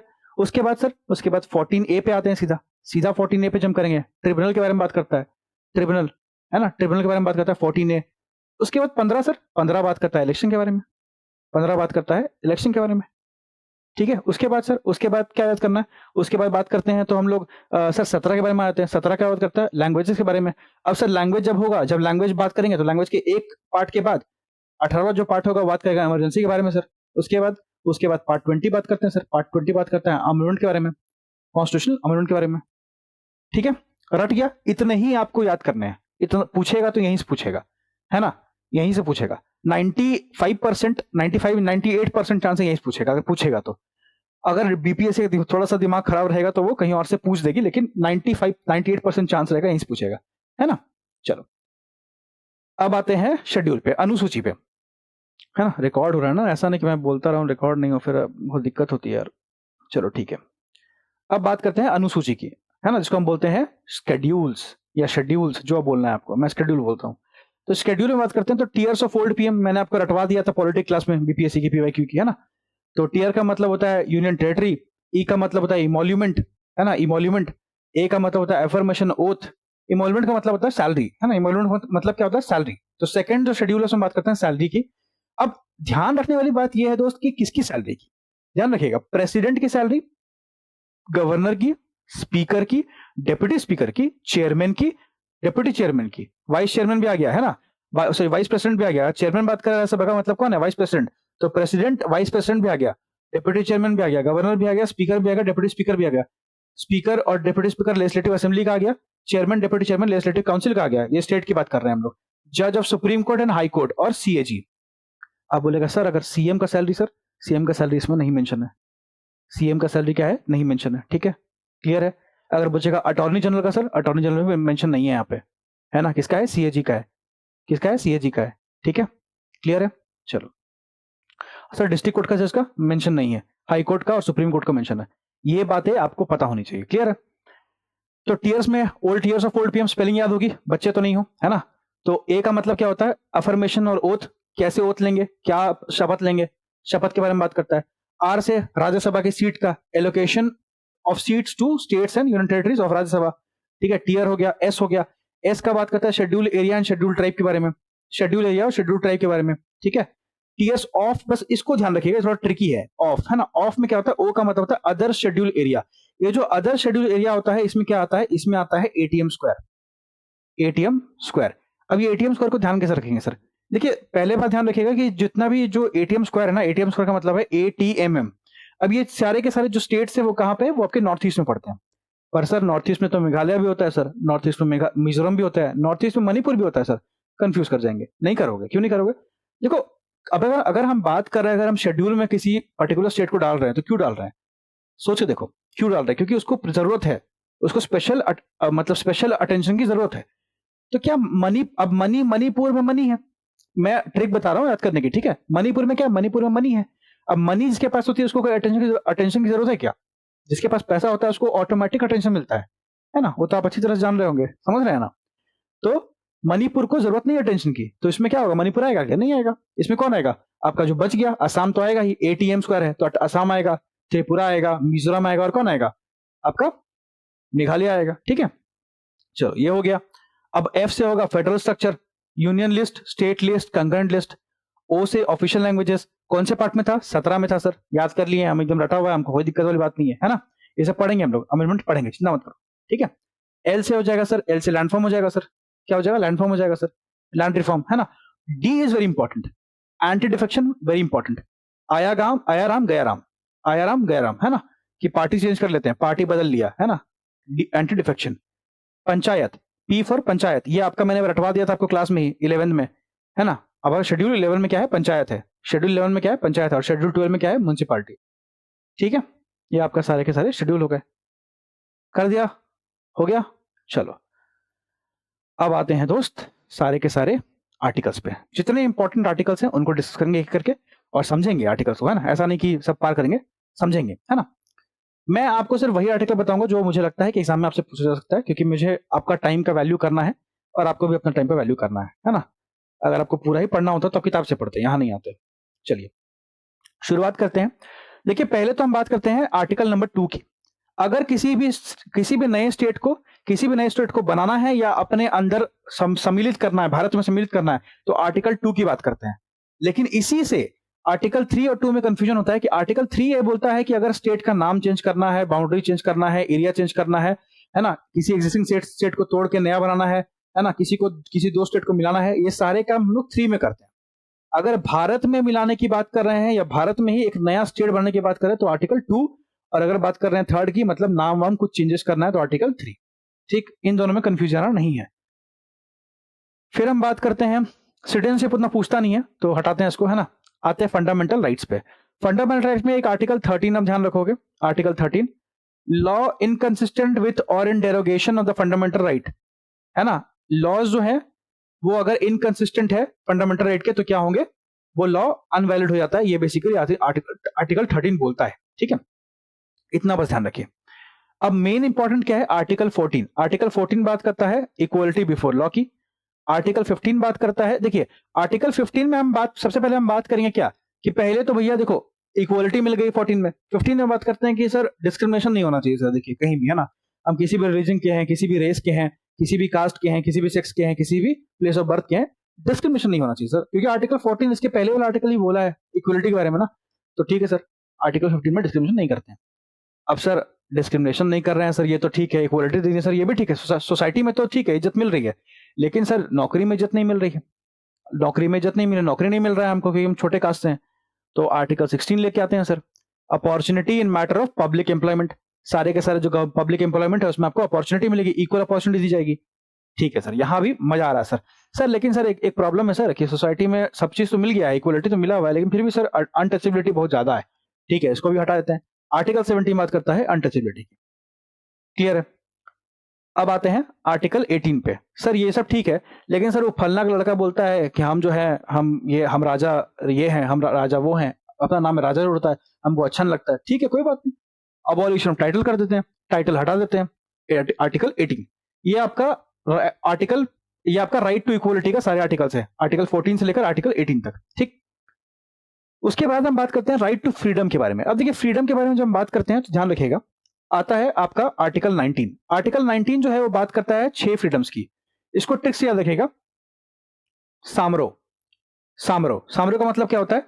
Right to speech and expression, S for speech and expression, A for association, association है ना। उसके बाद फिर ओ फॉर होता है आपका ऑक्यूपेशन, ऑक्यूपेशन मतलब कोई भी नौकरी आप कर सकते हैं, कोई भी एसोसिएशन बना सकते हैं। Right to speech and expression होता है। ओके, एम फॉर मूवमेंट, कहीं भी मूव कर सकते हैं भारत में फ्रीली, कोई दिक्कत वाली बात नहीं है। R for reside, R for reside, कहीं भी जाके बस सकते हैं, कोई दिक्कत वाली बात नहीं है। ठीक है, बताया स्पीच एंड एक्सप्रेशन, एक बताया एसोसिएशन, एक बताया मैंने आपको मूवमेंट, एक बताया रिसाइड और एक बताया ऑक्यूपेशन। एक ए का मतलब क्या होता है? इसका मतलब होता है कि आप अनआर्म्ड बेसिकली आप क्या कर सकते हैं, रह सकते हैं, है ना। बेसिकली मैं आपको आसान भाषा में बोलूं तो पीसफुल असेंबल, है ना, मतलब शांति से कहीं भी आप खड़े रह सकते हैं, असेंबल, पीसफुल असेंबल। ठीक है, उसको बोलते हैं। तो ये सामरो आप ध्यान रखिएगा आर्टिकल 19 के लिए। क्लियर है ना। चलो नेक्स्ट हम बात करेंगे आर्टिकल 20। देखिए आर्टिकल 20 ध्यान रखिएगा, आर्टिकल 20 और 22 में थोड़ा सा डिफरेंस है। आर्टिकल 20 बात करता है, 20 बात करता है protection in respect of conviction for offences. अगर आपको अरेस्ट किया गया है, अगर आपको कन्विक्ट किया गया, ध्यान रखिएगा, अगर आपको कन्विक्ट किया गया है तो उसके लिए आपके पास क्या राइट्स है ये बताता है आर्टिकल 20। लेकिन आर्टिकल 22 बात करता है प्यूनिटिव और प्रिमिटिव डिटेंशन का। प्यूनिटिव और प्रिमिटिव दो वर्ड होते हैं, प्यूनिटिव और प्रिमिटिव डिटेंशन का। प्यूनिटिव होता है मतलब आपने क्राइम किया है तब आपको धर लिया पुलिस ने। प्रिमिटिव होता है प्रिवेंटिव, प्रिवेंटिव होता है, प्रिमिटिव क्या होता है, प्रिवेंटिव होता है ना। तो प्रिवेंटिव होता है कि आपने कांड नहीं किया फिर भी आपको धर लिया, है ना। प्रिवेंटिव कांड करने से पहले आपको धर लिया। तो उस टाइम पे बोला जाता है कि आर्टिकल 22 आपको बताता है कि अगर आपको प्यूनिटिव धरा गया या प्रिमिटिव धरा गया है तो उस टाइम पे आपके पास क्या राइट्स होते हैं। ठीक है, ये सब बातें आर्टिकल 22 में बोला जाता है। क्लियर है, तो ये दो बात ध्यान रखिएगा। आर्टिकल 21 बात करता है protection of life and personal liberty, है ना। Protection life and personal liberty वगैरह वगैरह, जितना भी प्राइवेसी रिलेटेड बातें हैं, लाइफ के रिलेटेड बातें हैं, ये सब कुछ क्या है आर्टिकल 21 में। आर्टिकल 21 ए ध्यान रखिएगा, ये बात करता है राइट टू एजुकेशन की। किसके बारे में? राइट टू एजुकेशन की। ठीक है, इतना याद हो गया। चलिए अब आते हैं राइट अगेंस्ट एक्सप्लॉयटेशन। देखिए सर अब क्या हो रहा है कि सर राइट वाइट तो आपने सब दे दिया, फंडामेंटल राइट दे दिया, ठीक है समझ गए सर, लेकिन फंडामेंटल राइट में एक्सप्लॉयटेशन हो रहा है हमारा, उसका कोई राइट नहीं दिया है, उसको भी राइट दे देते हैं। ह्यूमन बीइंग का कोई भी ट्रैफिकिंग मतलब होता है कि खरीदना बेचना ह्यूमन बींग्स को और फोर्स लेबर कराना, ये क्या है आपके राइट्स के अगेंस्ट है, आप कोई सम्मान नहीं है। और आर्टिकल 23 बात करता है इसके बारे में। आर्टिकल 24 बोलता है कि सर बच्चों को भी क्या करना है, फैक्ट्री में काम नहीं करवाना है। बच्चों के बारे में आर्टिकल 24 बात करता है। क्लियर है। उसके बाद ध्यान रखेंगे कि आपका जो है right to freedom of religion. ठीक है, रिलीजन का फ्रीडम के बारे में देखिए इसमें बात करते हैं तो freedom of conscience, freedom free profession, practice and propagation. 3P ध्यान रखेगा, अगर बोलेगा कि 3P किसमें बोला जाता है तो 3P आपका आर्टिकल 25 बात करता है। Profession, practice and propagation, profession, practice and propagation. मतलब आप अगर आपका मन चाहे आप कोई भी रिलीजन फॉलो कीजिए, उसका प्रोफेशन आप चुन सकते हैं, उसका आप प्रैक्टिस कर सकते हैं और उसका प्रोपागेशन भी कर सकते हैं, लेकिन फोर्सफुल कन्वर्जन नहीं होना चाहिए। ठीक है, आर्टिकल 25। आर्टिकल 26 बात करता है कि आप अपने रिलीजियस अफेयर्स को मैनेज करने के लिए आपके पास छूट है, फ्रीडम है। ठीक है, आर्टिकल 27 बोलता है कि कोई टैक्स नहीं लगेगा, है ना, इस चीजों पे, रिलीजन पे। और आर्टिकल 28 बोलता है कि freedom has to attendance at religious instruction और religious worship in certain education institution. जहां कहीं कहीं पे होता है ना कि पूजा वगैरह होती है तो उसके लिए फ्रीडम है, कोई दिक्कत वाली बात नहीं, आस्था की बात है ना, आप कर सकते हैं। ठीक, फिर आते हैं कल्चरल एंड एजुकेशनल राइट्स पे। देखिए मैं सारे आर्टिकल नहीं बताऊंगा आपको, है ना, ये मैं फंडामेंटल राइट है इसलिए मैं आपको एक एक करके बता रहा हूं, बाकी आगे हम लोग एकदम हवा करेंगे सबको। ठीक है, कल्चरल एंड एजुकेशनल राइट्स, इसमें आर्टिकल 29 में बात करता है कि protection of interest of minority, protection of interest of minority. अगर पूछेगा माइनॉरिटी के बारे में क्या कहां बात होती है, तो आर्टिकल 29 में बात होती है ना। आर्टिकल 30 बात करता है right of minority to establish and administer educational institution, जैसे मदरसा वगैरह होता है ना, तो माइनॉरिटी के पास ये राइट है कि वो एजुकेशन इंस्टीट्यूशन अपने बना सकते हैं। क्लियर है। और आर्टिकल 31 जो पहले हमारा राइट टू प्रॉपर्टी हुआ करता था, उसको हटा दिया गया है। ओके, चलिए अब आते हैं सीधा इंपॉर्टेंट आर्टिकल पे, जो है हमारा article 32 right to constitutional remedies. Article 32, अगर आपका कोई भी फंडामेंटल राइट वायलेट होता है तो आप आर्टिकल 32 के तहत सुप्रीम कोर्ट जा सकते हैं और एक रिट जारी कर सकते हैं। ठीक है, रिट जारी कर सकते हैं। रिट क्या होता है मैंने ऑलरेडी बताया हुआ, मैं यहाँ पे एक्सप्लेन नहीं करूंगा, बहुत लंबा हो जाएगा। ठीक है, रिट जारी कर सकते हैं, आर्टिकल 32 बोलता है। सेम रिट आप लोग हाई कोर्ट जाना है तो हाई कोर्ट के लिए आर्टिकल 226 का यूज करके आप लोग यही रिट हाई कोर्ट में क्या कर सकते हैं, दर्ज कर सकते हैं। ठीक है, सेम पावर है लेकिन आर्टिकल अलग है। ये आर्टिकल काम करता है सुप्रीम कोर्ट के लिए, ये आर्टिकल काम करता है हाई कोर्ट के लिए। ठीक, क्लियर है। चलो अब आते हैं आगे। अब इसमें हमारा पढ़ने लायक ऐसा कुछ है नहीं, अब बढ़ते हैं आगे जहां क्वेश्चन पूछा जाएगा। अब आते हैं डीपीएसपी में। डीपीएसपी में आपको बस ध्यान रखना है कुछ बातों का, वो मैं आपको बताता हूं अच्छे से। ठीक है, समझो। अगर आपसे पूछेगा इक्वल जस्टिस और फ्री लीगल एड, तो आप बोलोगे आर्टिकल 39A में। मैंने हाईलाइट कर दिया पहले ही, आर्टिकल 39A में क्या है, इक्वल जस्टिस। ओके, समान जो है जस्टिस मिलेगा, फ्री लीगल एड मिलेगा। डीपीएसपी जस्टिसेबल नहीं होता है कोर्ट में, ध्यान रखिएगा, है ना। और ये क्या होता है, ये होता है बेसिकली ये आपके गवर्नमेंट के लिए एक गाइड होता है, गाइड ऑफ गवर्नमेंट बोलते हैं डीपीएसपी को। ठीक है, इक्वल जस्टिस और free legal aid article 39A में है, जो कि दिया जाता है एक्चुअली में। ठीक है, आर्टिकल 40 बात करता है विलेज पंचायत की। देखिए पंचायत में जो है ना बूढ़े लोग बैठते हैं, है ना, जो थोड़े एज होता है, जिनका एज हो गया है, तो ऐसे लोग जिनका जो 40 प्लस है वो पंचायत में बैठ सकते हैं, ऐसे ध्यान रखिए। तो आपका आर्टिकल 40। ठीक, उसके बाद यहां पे और कुछ नहीं है। एक पूछ सकता है कि ये बताइए कि यूनिफॉर्म सिविल कोड के बारे में पूछता है, तो आर्टिकल 44 ध्यान रखेंगे, आर्टिकल 44 यूनिफॉर्म सिविल कोड, है ना। देखिए पढ़ाई आपने पहले भी करी है ना, मैं आपको फिल्टर कर रहा हूं चीजों को, मैं आपको चीजें फिल्टर करके दे रहा हूं ताकि आप उसको पढ़ सको, क्योंकि पढ़ के आप पहले से आए हो। तो यहाँ पे मैं सब कुछ आपको नहीं बता रहा हूं, मैं बस आपको आर्टिकल बताऊं जो इंपॉर्टेंट है। Article 44 uniform civil code. ठीक है, उसके बाद हम बात करते हैं, तो ध्यान रखिएगा ये भी इंपॉर्टेंट है कि provision of early childhood care of education to children below the age of 6 years. 6 साल से कम के बच्चे को अर्ली चाइल्डहुड केयर मिलना चाहिए और एजुकेशन मिलना चाहिए, आर्टिकल 45 बात करता है ना। और पूछेगा अगर मान लीजिए ये पूछ देगा एग्रीकल्चर और एनिमल हस्बेंड्री के बारे में, तो आर्टिकल 48, आर्टिकल 48 बात करता है organisation of agriculture and animal husbandry. ठीक है, 48A इंपॉर्टेंट है, ये बात करता है एनवायरमेंट के बारे में। 48A बहुत बार पूछा गया है, ये बात करता है एनवायरमेंट के बारे में, 48A। ठीक है, 48 बात कर रहा है एग्रीकल्चर के बारे में, 48A एनवायरमेंट के बारे में। ठीक, उसके बाद बोलेगा 50 ध्यान रखिएगा, 50 से 50 मतलब आधा आधा, मतलब separation of judiciary from executive, separation of judiciary from executive. मैंने आपको थोड़ी देर पहले बताया था कि हमारे भारत में क्या सेपरेशन ऑफ फंक्शंस है, पावर्स नहीं है ना। आप देखोगे कि जुडिशरी अलग है और एग्जीक्यूटिव अलग है, and executive is responsible to the legislature. Executive जो होता है वो क्या होता है, ये भी क्वेश्चन पूछा हुआ है, लेजिस्लेचर को, पार्लियामेंट को रिस्पॉन्सिबल होता है क्या, एग्जीक्यूटिव।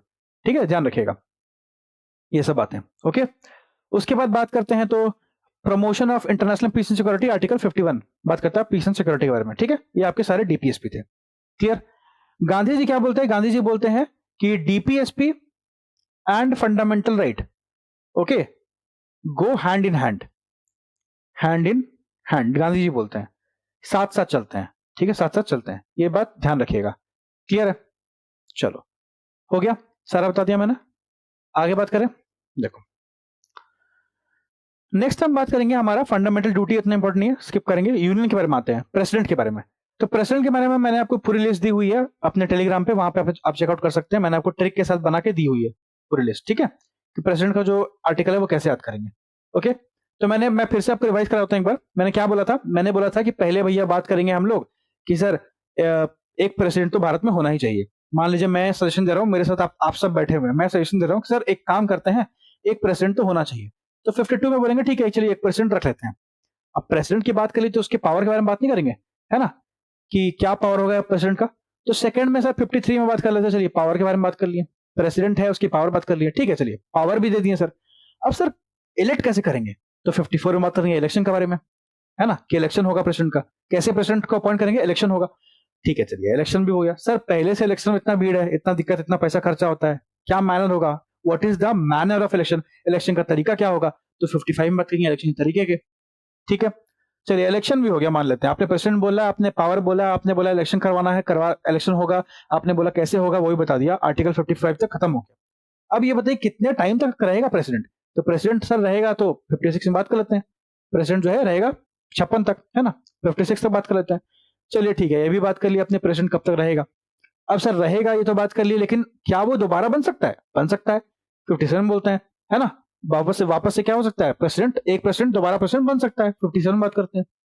ठीक है सर, एक तो आपने पहले क्या बात की, प्रेसिडेंट की प्रेसिडेंट रहेगा, दूसरा बात किया आपने पावर के बारे में, तीसरा बात किया इलेक्शन के बारे में, चौथा बात किया मैनर ऑफ इलेक्शन के बारे में, पांचवा बात किया उसका टर्म क्या रहेगा, छठा बात किया आपने उसका, छठा बात किया आपने उसका कि एलिजिबिलिटी रहेगा री इलेक्शन के लिए नहीं रहेगा। ठीक है, ये सब हो गया, लेकिन सर प्रेसिडेंट कौन बनेगा, क्या कोई भी मुंह उठा के प्रेसिडेंट बन जाएगा क्या, नहीं, उसका क्या होगा, क्वालिफिकेशन होगा। आर्टिकल 58 में बात कर लेते हैं क्वालिफिकेशन बारे में। तो सर क्वालिफिकेशन होगा, मान लीजिए क्वालिफिकेशन भी है, सब कुछ है, लेकिन मर्डर वर्डर किया है तो उसका कंडीशन होगा, उसका कंडीशन होगा। चलिए सब चीज हो गया सर, लेकिन इसके बाद सर, इसके बाद उसको ओथ दिला देंगे, क्या करेंगे, ओथ दिला देंगे, ओथ हो जाएगा 60 में। और सर निकालना हुआ तो क्या करेंगे, इम्पीच कर देंगे, आर्टिकल 61 हुआ। ठीक है, ये आपका पूरा प्रेसिडेंट के आर्टिकल्स हैं। चलिए अब बात करते हैं आगे। अगर प्रेसिडेंट को ऑर्डिनेंस पास करना हुआ तो 1 2 3 बोलेगा, ऑर्डिनेंस पास हो जाएगा। प्रेसिडेंट को अगर ऑर्डिनेंस पास करना हुआ तो क्या बोलेगा, 1 2 3 बोलेगा और क्या होगा, ऑर्डिनेंस पास हो जाएगा। ठीक है, चलो ये 1 2 3 आर्टिकल नंबर है ऑर्डिनेंस का। चलिए उसके बाद बात करते हैं सर, अगर मान लीजिए प्रेसिडेंट को कुछ हो गया तो उस टाइम पे कौन काम करेगा, उस टाइम पे वाइस प्रेसिडेंट काम करेगा, उस टाइम पे वाइस प्रेसिडेंट काम करेगा। तो आर्टिकल 63 बात करता है वाइस प्रेसिडेंट के बारे में। वाइस प्रेसिडेंट कौन होगा सर, ये एक्स ऑफिशियो चेयरमैन होगा, काउंसिल ऑफ स्टेट्स का मतलब राज्यसभा का। अब एक्स ऑफिशियो चेयरमैन क्या होता है सर, इसका मतलब ये है कि अगर आप कोई एक पोजीशन लेते हैं तो उसके साथ आपको दूसरी पोजीशन फ्री में मिलती है ना। अगर आप कोई एक पोजीशन लेते हैं तो क्या होता है, दूसरी पोजीशन आपको फ्री में मिलती है। जैसे कोई कांड कीजिएगा तो गाली आपको फ्री में मिलेगी, है ना। उसी तरह से अगर आप क्या बनते हैं, वाइस प्रेसिडेंट बनते हैं, तो आप क्या बनेगा, आप ऑटोमेटिकली राज्यसभा के चेयरमैन बन जाएगा। तो 64 में इसके बारे में बात होती है। ठीक है, उसके बाद बात करते हैं तो अगर प्रेसिडेंट मान लीजिए डिस्चार्ज नहीं कर पा रहा फंक्शन को, तो वाइस प्रेसिडेंट जो है प्रेसिडेंट की तरह एक्ट करता है, ध्यान रखिएगा। और फिर बात करेंगे इलेक्शन के बारे में। आर्टिकल 66 बात करता है कि वाइस प्रेसिडेंट का इलेक्शन कैसे होगा, है ना। फिर बात करते हैं टर्म ऑफ वाइस प्रेसिडेंट क्या होगा, ठीक है। और उसके बाद बात करते हैं टाइम ऑफ होल्डिंग इलेक्शन, कितना टाइम के बाद वाइस प्रेसिडेंट का इलेक्शन होगा अगर मान लीजिए खाली हो गया सीट तो। फिर 69 में ओथ के बारे में बात करेंगे, है ना, 69 में ओथ के बारे में बात करेंगे। और 70 में बात करेंगे discharge of president function in other contingency. ठीक, ये सब उतना इंपॉर्टेंट नहीं है, आगे बढ़ते हैं। बस ध्यान रखिएगा वाइस प्रेसिडेंट के बारे में कि आर्टिकल 63 बात करता है वाइस प्रेसिडेंट के बारे में, ठीक है। नेक्स्ट हमारा इंपॉर्टेंट एक जो आर्टिकल है वो क्या, आर्टिकल नंबर 72, जिसमें हम बात करते हैं पार्डनिंग पावर ऑफ प्रेसिडेंट, कि प्रेसिडेंट के पास जो माफी का शक्ति होता है, अगर आपने कोई कांड किया है तो आप प्रेसिडेंट से माफी मांग सकते हैं, तो प्रेसिडेंट आपको माफ करने का शक्ति रखते हैं। या तो वो क्या करेंगे, या तो वो सस्पेंड कर देंगे, या रिमिट कर देंगे, या कम्यूट कर देंगे सेंटेंस को, है ना, ये सब उसके पास शक्ति रहती है। ठीक है, उसके बाद बात करते हैं तो इतना हो गया, है ना। अब आते हैं काउंसिल ऑफ मिनिस्टर्स पे। काउंसिल ऑफ मिनिस्टर की बात करते हैं तो ध्यान रखिएगा, इसमें मोस्ट इंपॉर्टेंट चीज ये है कि काउंसिल ऑफ मिनिस्टर जो है वो क्या करेगा, वो एड करेगा और एडवाइस करेगा किसको, प्रेसिडेंट को। आर्टिकल 74 बोलता है कि काउंसिल ऑफ मिनिस्टर क्या करेगा, एड करेगा और एडवाइस करेगा किसको, प्रेसिडेंट को। एड करेगा और एडवाइस करेगा किसको, प्रेसिडेंट को। ठीक है, आर्टिकल 74 74 ये बोलता है एड करेगा एडवाइस करेगा प्रेसिडेंट को, काउंसिल ऑफ मिनिस्टर्स। उसके बाद मोस्ट इंपॉर्टेंट आर्टिकल हमारा आर्टिकल 76 आता है, जो बात करता है अटॉर्नी जनरल ऑफ इंडिया के बारे में। ठीक, अटॉर्नी जनरल ऑफ इंडिया जो है वो क्या होता है, राज्यसभा का एक पार्ट होता है, ध्यान रखिएगा। मतलब सॉरी, वो दोनों हाउसेस का पार्ट हो सकता है ना, लेकिन वहां पे वोटिंग राइट नहीं होती है उसके पास। ठीक है, अब आते हैं आगे। नेक्स्ट हम जो याद करेंगे वो याद करेंगे सरला। सरला क्या है, सरला मतलब होता है सांसद, स से संसद, ठीक है, संसद, र से सॉरी, र से राज्यसभा, राज्यसभा, और ल से लोकसभा, ल से लोकसभा। समझ में आ रहा है कि नहीं आ रहा है, ठीक है, यहां तक समझ में आ रहा है। तो लोकसभा। अब सरला क्या है, एक बस आपको याद रखना सांसद का एस याद रखोगे, एस क्या होता है, एस होता है 79, बस एस याद रखोगे, तीनों तीनों अपने आप आ जाएंगे। एस 79 80 81 क्रोनोलॉजी में 79 80 81 सरला, parliament, council of states, house of people. ठीक, चलो रट गए तीनों। अब आते हैं आगे। उसके बाद हम देखेंगे तो आपके पास और क्या इंपॉर्टेंट हो सकता है, और इंपॉर्टेंट हो सकता है आपका यहां पे तो कुछ नहीं है ऐसा, ठीक है। ऑफिसर ऑफ पार्लियामेंट में अगर हम बात करते हैं तो ये देखिएगा कि चेयरमैन और deputy chairman of council of state होता है, ये सब कोई उतना इंपॉर्टेंट नहीं है। जो पूछेगा आपसे ये वाला, the speaker and deputy speaker of the house of people, Lok Sabha के बारे में बात करता है। स्पीकर के बारे में कौन सा आर्टिकल बात कर रहा है? 93, आर्टिकल 93 बात करता है speaker and deputy speaker of house of people, मतलब लोकसभा के बारे में, ठीक है, स्पीकर और डिप्यूटी स्पीकर के बारे में, क्लियर है। उसके बाद आगे आते हैं, यहाँ और कुछ ऐसा पूछेगा नहीं, ठीक है, और यहाँ भी ऐसा कुछ है नहीं जो पूछेगा आपसे। डिस्क्वालिफिकेशन ऑफ मेंबर के बारे में कुछ नहीं पूछता है उतना, ठीक है। एक बात ध्यान रखिएगा, आर्टिकल 105 में बात होता है पावर की, प्रिविलेजेस की, house of parliament and how the members of committees thereof, ठीक है। तो प्रिविलेजेस के बारे में कौन बात करता है? प्रिविलेजेस के बारे में आर्टिकल 105 बात करता है आपके प्रिविलेजेस के बारे में, है ना। जैसे मान लीजिए मैं हूं और आप है, आपको प्रिविलेज है, मुझे नहीं है, तो मैं बोलूंगा मैं 100 में से 100 हूं, तो आप बोलोगे मैं 100 में से 105 हूं। क्या बोलोगे? मैं 100 में से 105 हूं, क्योंकि मेरे पास प्रिविलेज है। अगर मैं बोलूंगा मैं 100 हूं, तो आप क्या बोलोगे? मैं 100 में से 105 हूं, ठीक। चलो रट गया, आगे बढ़े। चलो अगले पे आते हैं। अगला क्या है? बात करते हैं लेजिस्लेटिव प्रोसीड्यूर के बारे में। इसमें 3-4 बातें इंपॉर्टेंट है, ध्यान रखिएगा। 108 को ऐसे देखिए, ऐसे, मतलब क्या है? ये हो गया आपका लोकसभा, ये हो गया राज्यसभा, और ये क्या हो गई? ये बन रही है गांठ, ठीक है। क्या बन रही है? गांठ बन रही है। गांठ मतलब क्या होता है? नॉट बन रही है ना, नॉट बन रही है, ठीक है। तो जब दोनों के बीच में नॉट बन जाएगी, गांठ बन जाएगी, तो क्या होगा? उसको गांठ को खोलना पड़ेगा, ठीक है। तो मतलब क्या होगा? Joint setting. 108 बात करता है जॉइंट सेटिंग के बारे में, 8 वर्ष ध्यान रहे, 108 बात करता है जॉइंट सेटिंग के बारे में, लोकसभा राज्यसभा बैठेगी एक साथ, ठीक है। तो जब भी एक डेडलॉक बनता है, मतलब कि मान लीजिए लोकसभा और राज्यसभा के बीच में लड़ाई हो गई है, या फिर सहमति नहीं हो रही है किसी पर्टिकुलर बिल को लेके, तो जॉइंट सेटिंग होती है। जॉइंट सेटिंग मनी बिल के टाइम पे नहीं होती है, और संविधान संशोधन अगर हो रहा है तो उस टाइम पे जॉइंट सेटिंग नहीं हो सकती है। जॉइंट सेटिंग मनी बिल और संविधान संशोधन के समय पे नहीं होती है। 108। फिर बात करते हैं 110 बात करता है मनी बिल के बारे में। 110 बात करता है मनी बिल के बारे में, ये रटना पड़ेगा, इसमें कोई ऑप्शन नहीं है, ठीक है। चलो आगे बात करते हैं। एक होता है बजट। तो अगर बजट के बारे में बोलेगा तो क्या बोलेंगे? बजट जो है, पहला बात कि बजट शब्द जो है वो हमारे संविधान में प्रयोग नहीं किया गया। तो अगर स्टेटमेंट ऐसा दे देगा कि बजट के बारे में कि संविधान में ऐसा बोला गया है, तो आप बोलोगे संविधान में बोला ही नहीं गया है ना। तो बनाओ मत, है ना, हुतिया मत बनाओ। क्या बोला गया है? एनुअल फाइनेंशियल स्टेटमेंट बोला गया है 112 आर्टिकल में। अगर हम 10 में बात कर रहे हैं किसके बारे में? मनी बिल के बारे में, तो 12 में बात करेंगे बजट के बारे में, है ना। तो बजट यूज नहीं किया गया, एनुअल फाइनेंशियल स्टेटमेंट बोला जाता है, क्लियर है। चलो यहां तक आपको समझ में आ गया होगा, है ना। उसके बाद अगर हम बात करें तो यहाँ पे ऐसा कुछ है नहीं, ठीक है, और नहीं यहाँ कुछ नहीं है। हाँ, ऑर्डिनेंस मैंने बता दिया, प्रेसिडेंट बना है तो 1 2 3 बोलेगा, क्या होगा? और ऑर्डिनेंस बन जाएगा 1 2 3 में, ठीक है। इतना आपको पता ही हो गया, आगे बढ़े। फिर आता है आर्टिकल 124, ये इंपॉर्टेंट है, यहां से इंपॉर्टेंट है। आर्टिकल 124 बात करता है सुप्रीम कोर्ट का एस्टैब्लिशमेंट के बारे में, कि एक सुप्रीम कोर्ट होना चाहिए। आर्टिकल 124, पहला सुप्रीम कोर्ट कब बना? कलकत्ता में, ठीक है। तो अभी सुप्रीम कोर्ट कहाँ है? दिल्ली में। एक ही सुप्रीम कोर्ट है भारत में, दिल्ली में, ठीक है। आर्टिकल 124 बात करता है सुप्रीम कोर्ट के बारे में, ठीक है। और ये हो गया। उसके बाद यहाँ पे ऐसा कुछ नहीं है। अब आते हैं मोस्ट इंपॉर्टेंट आर्टिकल्स पे। आर्टिकल 131 एकदम रट जाइए इसको। Article 131 original jurisdiction of supreme court. Supreme court अपना ओरिजिनल जुरिस्डिक्शन दे सकता है आर्टिकल 131 के तहत।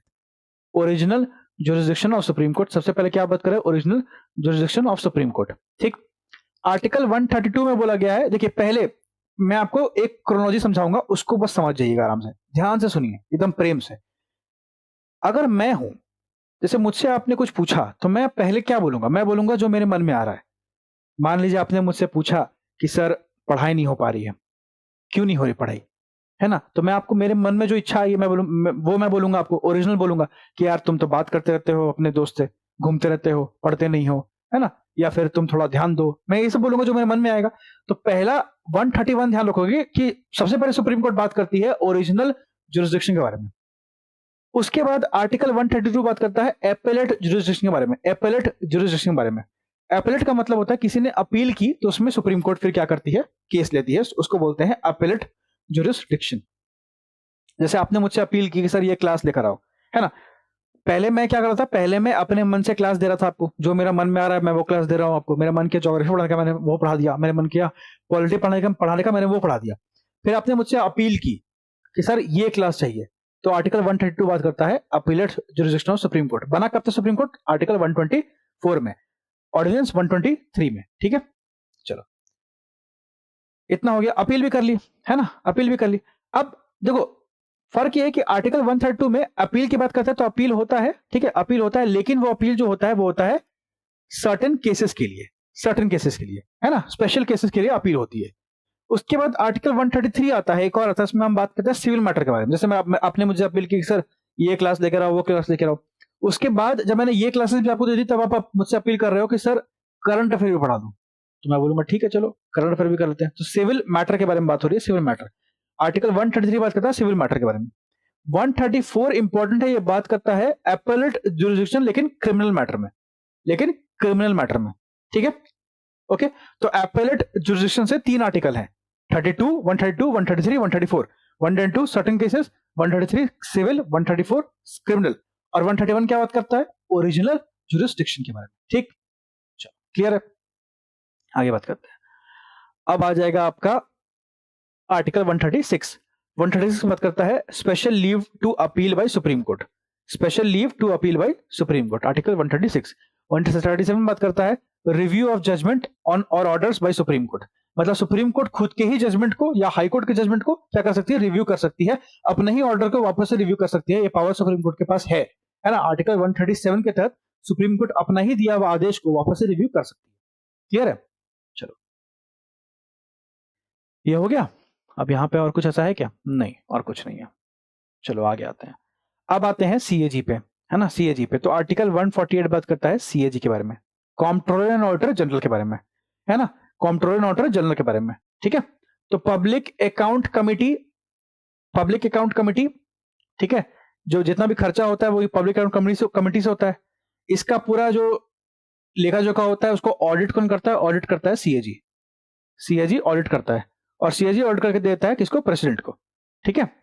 और उसके बाद फिर क्या होगी, आगे की बातें होती हैं, बेसिकली सबमिट वगैरह होता है ना, प्रेसिडेंट को नहीं देता है शायद, देता है आपके, सॉरी नहीं, गवर्नमेंट के जितने खर्चे होते हैं उसको सीएजी क्या करता है, ऑडिट करता है, ऑडिट करके देता है पब्लिक अकाउंट कमेटी को, है ना। सीएजी सारे गवर्नमेंट के खर्चे को क्या करता है, पहले ऑडिट करता है और ऑडिट करके देता है इसको पब्लिक अकाउंट कमेटी को, ठीक है, याद रखिएगा। तो आपका सीएजी होता है आर्टिकल 148, 148 है ना, ध्यान रखिएगा। एक और आर्टिकल था, मैं आपको बताता हूं, एक मिनट रुकिएगा, ये क्या हो गया, एक सेकंड रिफ्रेश कर लेते हैं इसको।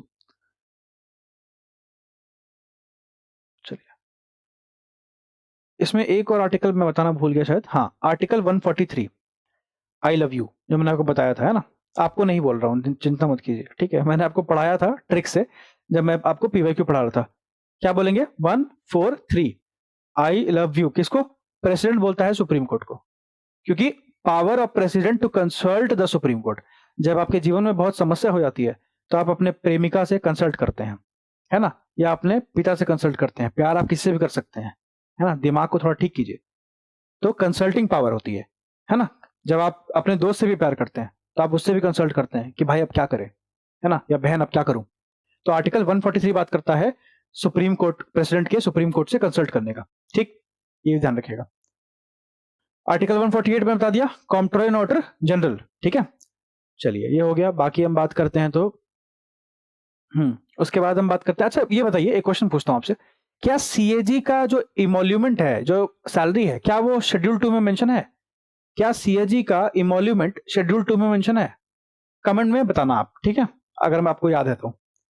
चलो सैलरी ये मेंशन है कि नहीं है, ठीक है, आगे बात करते हैं। अब आते हैं एग्जीक्यूटिव गवर्नर पे, गवर्नर पे। तो जो हमने बात की थी प्रेसिडेंट में, वही बात करेंगे गवर्नर में।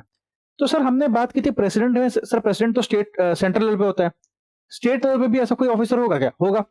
एक काम करते हैं, आर्टिकल 153 में गवर्नर रख लेते हैं, आर्टिकल 153 में एक गवर्नर रख लेते हैं। याद रखिएगा प्रेसिडेंट स्टार्ट होता है आर्टिकल 52 से और गवर्नर स्टार्ट होता है आर्टिकल 153 से, ठीक है। तो आर्टिकल 153 में से एक काम करते हैं, गवर्नर को रख लेते हैं, ठीक है सर, गवर्नर रख लिए। अगर गवर्नर रख लिए तो सर अब बात करते हैं दूसरा, हम क्या बात करते हैं, गवर्नर की पावर का। तीसरा क्या बात करेंगे, कैसे अपॉइंट करेंगे। चौथा क्या बात करेंगे, टर्म ऑफ ऑफिस क्या होगा। गवर्नर में बस ये फर्क है, गवर्नर और प्रेसिडेंट में, हम लोग प्रेसिडेंट में बात करते हैं इलेक्शन के मैनर का, और गवर्नर में वो बात हम नहीं करते हैं, मैनर ऑफ इलेक्शन जो है गवर्नर में हम नहीं करते हैं, ठीक है। बस हम बात करते हैं अपॉइंटमेंट के बारे में, ठीक है। तो गवर्नर हो गया, उसकी पावर हो गई, उसका अपॉइंटमेंट हो गया, उसका टर्म ऑफ ऑफिस हो गया। उसके बाद सेम रहेगा, क्वालिफिकेशन क्या है, कंडीशन क्या है, ओथ क्या है, और क्या होगा आपका डिस्चार्ज ऑफ फंक्शंस, है ना। डिस्चार्ज ऑफ फंक्शंस, ठीक है। उसके बाद आर्टिकल 161 में क्या है, power of governor to pardon, grant pardon. यही सेम पावर प्रेसिडेंट में आर्टिकल 72 में, मैंने लिखा हुआ है यहाँ पे, यही सेम पावर प्रेसिडेंट में आर्टिकल 72 देता है कि पार्डनिंग पावर, ठीक है, पार्डनिंग पावर। ध्यान रखिएगा, प्रेसिडेंट जो है वो मौत की सजा को भी कम कर सकता है, लेकिन गवर्नर ऐसा नहीं कर सकता है, गवर्नर ऐसा नहीं कर सकता है, ठीक है, ध्यान रखिएगा। डेथ सेंटेंस को गवर्नर चेंज नहीं कर सकता, बल्कि प्रेसिडेंट कर सकता है। क्लियर है, हो गया। चलो इतना बात हमने कर ली। अब एक और आता है छुटपुंजा सा क्वेश्चन एडवोकेट जनरल के बारे में। एक हमने पढ़ा था 76 में, क्या, अटॉर्नी जनरल, वो होता है सेंटर का।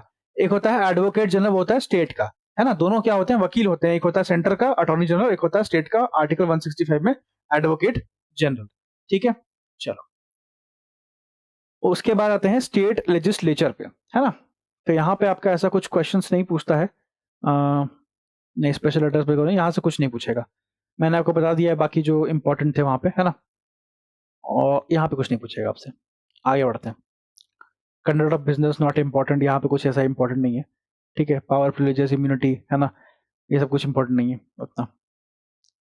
एक बात ध्यान रखिएगा, प्रिविलेजेस के बारे में हमने बात की थी ना, सेंटर के बारे में। सेंटर में क्या है, मैंने बोला था अगर मैं 100 हूं तो क्या है, 105 है। जिसका प्रिविलेज है वो क्या है, 105 है। अगर मैं 100 हूं तो वो क्या है, 105 है। In the same way state के लिए क्या होता है, स्टेट के लिए आर्टिकल 194 होता है, ठीक है। और इनकी सैलरी, स्टेट की जो एमपी वगैरह होते हैं उनकी सैलरी 195 में होती है। शेड्यूल 2 में हमने नहीं पढ़ा था। शेड्यूल 2 में हमने क्या पढ़ा था, प्रेसिडेंट पढ़ा था, speaker, deputy speaker, chairman, vice chairman, deputy chairman, sorry, ठीक है। फिर आपका स्टेट का स्पीकर, डेप्यूटी स्पीकर और चेयरमैन, डेप्यूटी चेयरमैन, और एक आपका सीएजी, ठीक है, सीएजी पढ़ा था। लेकिन हमने इनके बारे में नहीं पढ़ा था। तो इनका सैलरी कहाँ मेंशन होता है, आर्टिकल 195 में, ठीक है, स्टेट का। और बाकी यहाँ पे पढ़ने की जरूरत नहीं है, बाकी जो है आपको पूछता है सेंटर के लेवल पे ही, तो इस समय नहीं पूछेगा, है ना। आगे बढ़ते हैं।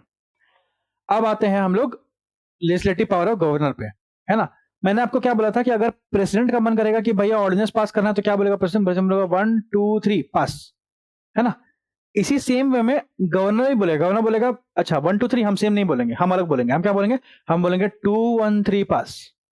गवर्नर क्या बोलेगा, 2 1 3 पास। सिर्फ 2 और 1 का क्या किया, प्लेस चेंज कर दिया है। 3 वहीं पे है, 2 और 1 का प्लेस चेंज कर दिया है। 2 1 3 और पास, ये गवर्नर का ऑर्डिनेंस प्रोमोगेट करने का क्या है, पावर है, ठीक है। हमने पढ़ा था सर, अब एक बात करते हैं सर, हमने पढ़ा था सुप्रीम कोर्ट के बारे में। सुप्रीम कोर्ट तो आर्टिकल 124 में बनता है सर, 124 में बनता है सर। तो in the same way high court बनेगा सर, हाईकोर्ट बनेगा 214 में। ये सारे काम उल्टे करेंगे, जितना भी स्टेट लेवल की चीजें होंगी ना, वो सेंटर का उल्टा करता है। अगर प्रेसिडेंट बोल रहा है 1 2 3, तो गवर्नर बोल रहा है 2 1 3। अगर हाईकोर्ट, सुप्रीम कोर्ट बन रहा है 1 2 4 में, तो हाईकोर्ट बोल रहा है कि हम 2 1 4 में बनेंगे, है ना। तो जो आगे का 2 डिजिट है उसको क्या कर रहा है, एक्सचेंज कर दे रहा है, ठीक है। तो हाईकोर्ट बनता है 2 1 4 में, ठीक।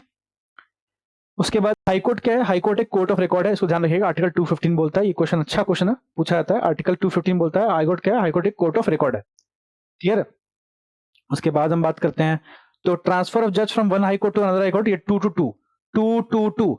जैसे मान लीजिए ट्रांसफर हो रहा है, तो मैं बोलूंगा अरे मुझे नहीं जाना यार, मुझे उस स्टेट में काम नहीं करना है, तो बोलेगा अरे सेम ही तो है, सेम ही तो स्टेट है, तीनों स्टेट सेम ही है, कहीं भी जाओ, किस में जाना बताओ, इसमें डाल दो, इसमें डाल दो, इसमें डाल दो।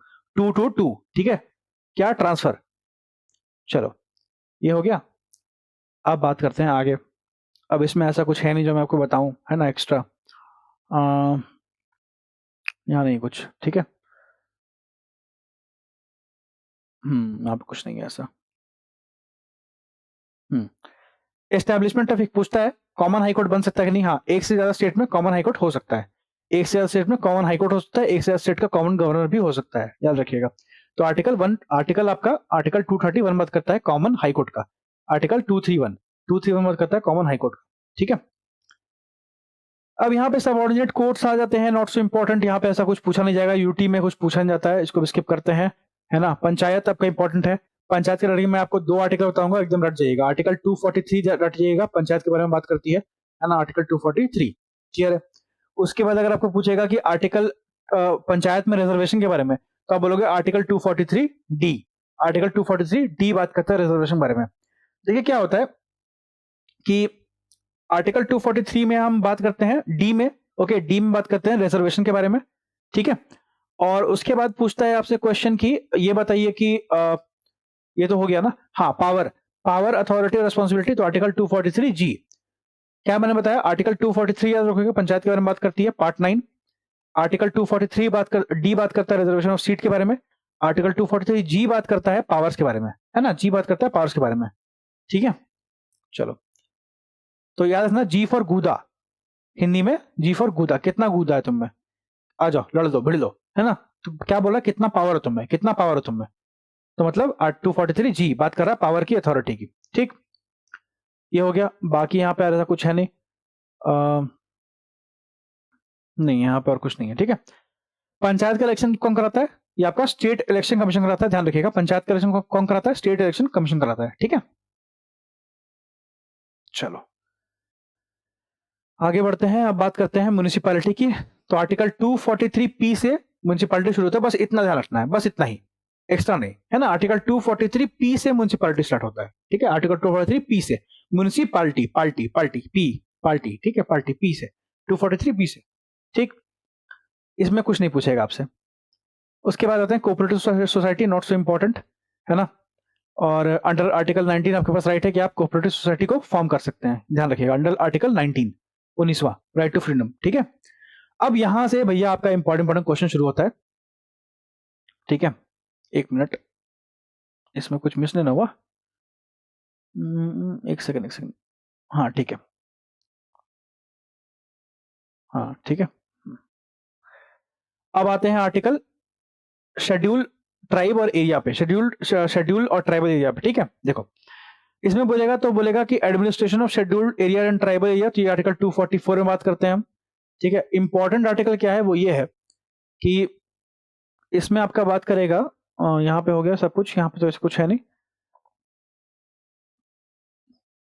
हाँ देखिए यहाँ पे इंपॉर्टेंट बात है, यहाँ पे बोला जाता है कि बेसिकली पार्लियामेंट के पास ये पावर होती है कि स्टेट लिस्ट में वो लॉ बना सकता है। मैंने आपको क्या बोला था कि 3 लिस्ट होती है, यूनियन लिस्ट, स्टेट लिस्ट और कंकरेंट लिस्ट। यूनियन में सेंट्रल लॉ बनाती है, स्टेट में स्टेट और कंकरेंट में दोनों। लेकिन अगर स्टेट लिस्ट का कोई ऐसा टॉपिक है, कोई ऐसा चीज है जिसको जो नेशनल इंटरेस्ट में है, जैसे मान लीजिए एग्रीकल्चर जो होता है, पुलिस जो होता है, वो क्या होता है, स्टेट लिस्ट में होते हैं, है ना। तो मान लीजिए अगर सेंटर को कोई लॉ बनाना है नेशनल इंटरेस्ट में, देश के हित के लिए, तो वो ये कर सकती है, पार्लियामेंट ये कर सकती है आर्टिकल 249 के तहत। आर्टिकल 249 के तहत क्या कर सकती है, पार्लियामेंट स्टेट को ओवर पावर कर सकती है, ध्यान रखिएगा। इसीलिए हम क्या बोलते हैं, हमारा जो फेडरेशन का मॉडल है वो क्या है, कैनेडियन फेडरेशन है। कनाडा का फेडरेशन हमने कॉपी किया है, जहां पे हमारा जो सेंट्रल गवर्नमेंट है वो ज्यादा स्ट्रांग है in comparison to state government, ठीक है। अमेरिका का फेडरेशन कैसा है, प्रॉपर फेडरेशन अमेरिका में मिलता है ना, स्टेट और सेंटर में पावर का डिवीजन है। लेकिन हमने जो फेडरेशन का मॉडल जो अपनाया है वो किसका है, वो है कनाडा का, जहां पे सेंटर स्ट्रांग है और स्टेट क्या है, वीक है। कैसे प्रूव करते हैं, आर्टिकल 249 से प्रूव कर सकते हैं कि पार्लियामेंट जो है ओवर पावर कर सकती है स्टेट को नेशनल इंटरेस्ट में, ठीक है। क्लियर है, मजा आ रहा है, आना चाहिए, मेहनत लग रही है ना। रात में रिकॉर्ड कर रहा हूँ, बहुत टाइम लगता है, बोलना पड़ता है इतना बिना रुके, तो मजा आना चाहिए, ठीक है। नेक्स्ट बात करते हैं आर्टिकल 266 का। अब यहाँ पे कुछ फंड के बारे में बात करते हैं। एक होता है consolidated fund of India, consolidated fund of India, ठीक है। ये कॉन्सोलिडेटेड फंड वो फंड होता है जहां पे सारे पैसे जो है जमा होते हैं, सारे टैक्सेस जो होते हैं वो कंसोलिडेटेड फंड में जमा होते हैं। ध्यान, अब मैं जो बोलूंगा उसको एकदम लोरी की तरह सुन के रट जाइए। अगर कॉन्सोलिडेटेड फंड से पैसा निकालना है तो परमिशन लेनी पड़ेगी, पार्लियामेंट से पहले परमिशन लेनी पड़ेगी, तभी आप पैसा 1 रुपया भी उससे निकाल सकते हैं, वरना उसको छू नहीं सकते हैं, है ना। ये वही बात होगी कि पापा के पर्स से पैसा चाहिए तो पापा से पूछना पड़ता है, चोरी नहीं कर सकते हैं वरना बेल्ट पड़ेगी, ठीक है। तो कंसोलिडेटेड फंड से पैसा निकालना है तो परमिशन लेनी पड़ती है। लेकिन अगर आपको कंटिजेंसी फंड से पैसा निकालना है तो परमिशन लेने की जरूरत नहीं पड़ती है, पहले खर्चा करें, फिर आप क्या करें, पहले खर्चा कर लें, है ना, फिर आके हिसाब देंगे कि क्या हुआ। जैसे होता है ना कभी कभी कि सब्जी लाने चले गए हैं तो पैसा बच गया है तो खर्चा कर लेते हैं, मम्मी पूछेगी तो बोल देंगे कि हाँ मम्मी खा लिए थे, है ना। तो ये जो पहले क्या है, पहले खर्चा कर ले, उसके बाद हिसाब देखा जाएगा बेटा, है ना, अमीरों वाली फीलिंग। तो ये होता है कंटिजेंसी। कंटिजेंसी फंड में क्या होता है, इसमें पैसे डाले जाते हैं, जब बजट बनता है तो कंटिजेंसी फंड में पैसा डाला जाता है सरकार के द्वारा, ताकि मान लीजिए इनकेस कोई इमरजेंसी आ जाए तो उस टाइम पे ऐसा ना हो कि हमारे पास पैसा बचे ही नहीं, है ना। अगर मान लो पैसा कंसोलिडेटेड फंड में रहेगा तो परमिशन लेनी पड़ेगी, उतना टाइम नहीं रहेगा तो क्या करेंगे, इसीलिए कंटिजेंसी फंड बनाया जाता है ताकि इमरजेंसी में पैसा वहां से निकाल के खर्चा कर लेते हैं। खर्चा करने के बाद हम लोग हिसाब देते हैं कि खर्चा कहाँ हुआ, ठीक है, क्लियर है। और पब्लिक अकाउंट कमेटी क्या होती है, पब्लिक अकाउंट का मतलब होता है, एक होता है पब्लिक अकाउंट कमेटी, इसका मतलब ये होता है ऐसी कमेटी जिसमें पूरा गवर्नमेंट का खर्चा वर्चा सब कुछ, मतलब आ रहा है जा रहा है वो सब लिखा होता है, ठीक है। कितना पैसा गवर्नमेंट निकाल रही है, कितना पैसा खर्चा हो रहा है, सब कुछ उसमें लिखा होता है, वो होता है पब्लिक अकाउंट कमेटी। एक और होता है एस्टीमेट कमेटी। एस्टीमेट कमेटी क्या होती है? एस्टीमेट कमेटी और पब्लिक अकाउंट कमेटी को बोलते हैं ट्विंस, है ना, ट्विंस बोलते हैं। एस्टीमेट कमेटी पहले देती है एस्टीमेट, पब्लिक अकाउंट कमेटी बाद में काम करती है। आफ्टर जब जब सीएजी ऑडिट करता है उसके बाद पब्लिक अकाउंट कमेटी काम करती है, लेकिन एस्टीमेट कमेटी उससे पहले काम करती है, खर्चा होने से पहले काम करती है। बस इतना ध्यान रखिएगा, स्टेटमेंट बेस्ड क्वेश्चन पूछेगा तो आप टैकल कर लीजिएगा, है ना, याद रहेगा तो वहां पे नाम भी लीजिएगा, सर ने बता दिया था। ठीक है, चलो अब यहाँ पे ऐसा कुछ है नहीं दोस्त, आगे बढ़ते हैं हम लोग, है ना। अब आते हैं सीधा फाइनेंस कमीशन पे। आर्टिकल 280 बात करता है फाइनेंस कमीशन के बारे में, ये बीपीएससी का पूछा हुआ क्वेश्चन है। आर्टिकल 280 बात करता है फाइनेंस कमीशन के बारे में। फाइनेंस कमीशन में ध्यान रखिएगा, इसका जो डिसीजन होता है वो बाइंडिंग नहीं होता है, मतलब ये जो बोलेगा उसको मानना नहीं मानना वो डिपेंड करता है। मन किया तो माना जाएगा, नहीं मन किया तो नहीं माना जाएगा, है ना। तो ये जबरदस्ती नहीं होता है कि मैंने बोला है तो मानना पड़ेगा, तो बाइंडिंग नहीं होता है। ठीक है, चलो ठीक, बात कर ली इतनी, अब आगे बात करें। ये तो हमने यहाँ पे ऐसा कुछ है नहीं, प्रॉपर्टी वॉपर्टी पढ़ने की जरूरत नहीं है, प्रॉपर्टी है ही नहीं, पढ़ेंगे क्या, है ना। चलो राइट टू प्रॉपर्टी नहीं पढ़ना है, सब कुछ नहीं यहाँ से पूछेगा आपको, है ना। उसके बाद आपको पूछेगा तो पूछेगा ऑल इंडिया सर्विसेज के बारे में, जो आईएएस होता है आईपीएस होता है इसके बारे में पूछेगा। ऑल इंडिया सर्विसेज बनाने के तहत किसके पास है? राज्यसभा के पास। राज्यसभा एक यहीं पे आपका लोकसभा से ज्यादा ताकतवर है, ऑल इंडिया सर्विसेज को बनाने के लिए राज्यसभा के पास पावर होती है। ठीक है, ध्यान रखिएगा। कॉन्स्टिट्यूशनल अमेंडमेंट बिल यानी कि संविधान संशोधन अगर करना है तो उसमें राज्यसभा और लोकसभा के पास इक्वल पावर होती है, दोनों दोनों हाउस में आपका क्या कर सकते हैं, आप बिल को पेश कर सकते हैं अगर आपको कॉन्स्टिट्यूशन को अमेंड करना है। ठीक है, लेकिन अगर मनी बिल लाना है तो मनी बिल को लाने की पावर होती है सिर्फ लोकसभा के पास, राज्यसभा का उसमें कोई भी रोल नहीं होता है। ये दो बातें मेरी अगर याद रहेंगी आपको तो एग्जाम में आपको हेल्प करेगा, नहीं याद रहेंगे तो कोई बात नहीं, है ना। फिर यहां तक हमने बात कर ली, पीसीएस वगैरह में बात नहीं करना है। ट्रिब्यूनल्स मैंने आपको बताया था आर्टिकल 14A रट जाइएगा, ट्रिब्यूनल्स, है ना। एडमिनिस्ट्रेटिव ट्रिब्यूनल आर्टिकल 323A और tribunal for other matters article 323B, है ना। अगर प्रशासन के लिए ट्रिब्यूनल बनाना है तो आर्टिकल 323A। ओके, चलिए अब आते हैं इलेक्शन पे। इलेक्शन इंपॉर्टेंट है, आर्टिकल पार्ट 15। ठीक है, इलेक्शन में ध्यान रखिएगा आपका, हम बात करेंगे तो यहाँ पे हम बात करेंगे तो यहाँ पे ऐसा कुछ नहीं है, यहाँ पे क्या है, इलेक्शन, हाँ, election of house of people to the legislative assembly of state is to be based on adult suffrage. ये बात करता है आर्टिकल 326 कि एडल्ट सफरेज पे ही क्या होना चाहिए, अगर आप 18+ है तभी इलेक्शन में भाग ले सकते हैं, ये सब बातें यहाँ पे होती है ना। और ये हो गया, चलो बस और कुछ नहीं है इसमें, बस याद रखिएगा पार्ट 15 में होता है आर्टिकल 324। उसके बाद हम बात करते हैं सर्टेन क्लासेस के लिए प्रोविजन, स्पेशल प्रोविजन। ये मोस्ट इंपॉर्टेंट आर्टिकल रहेगा।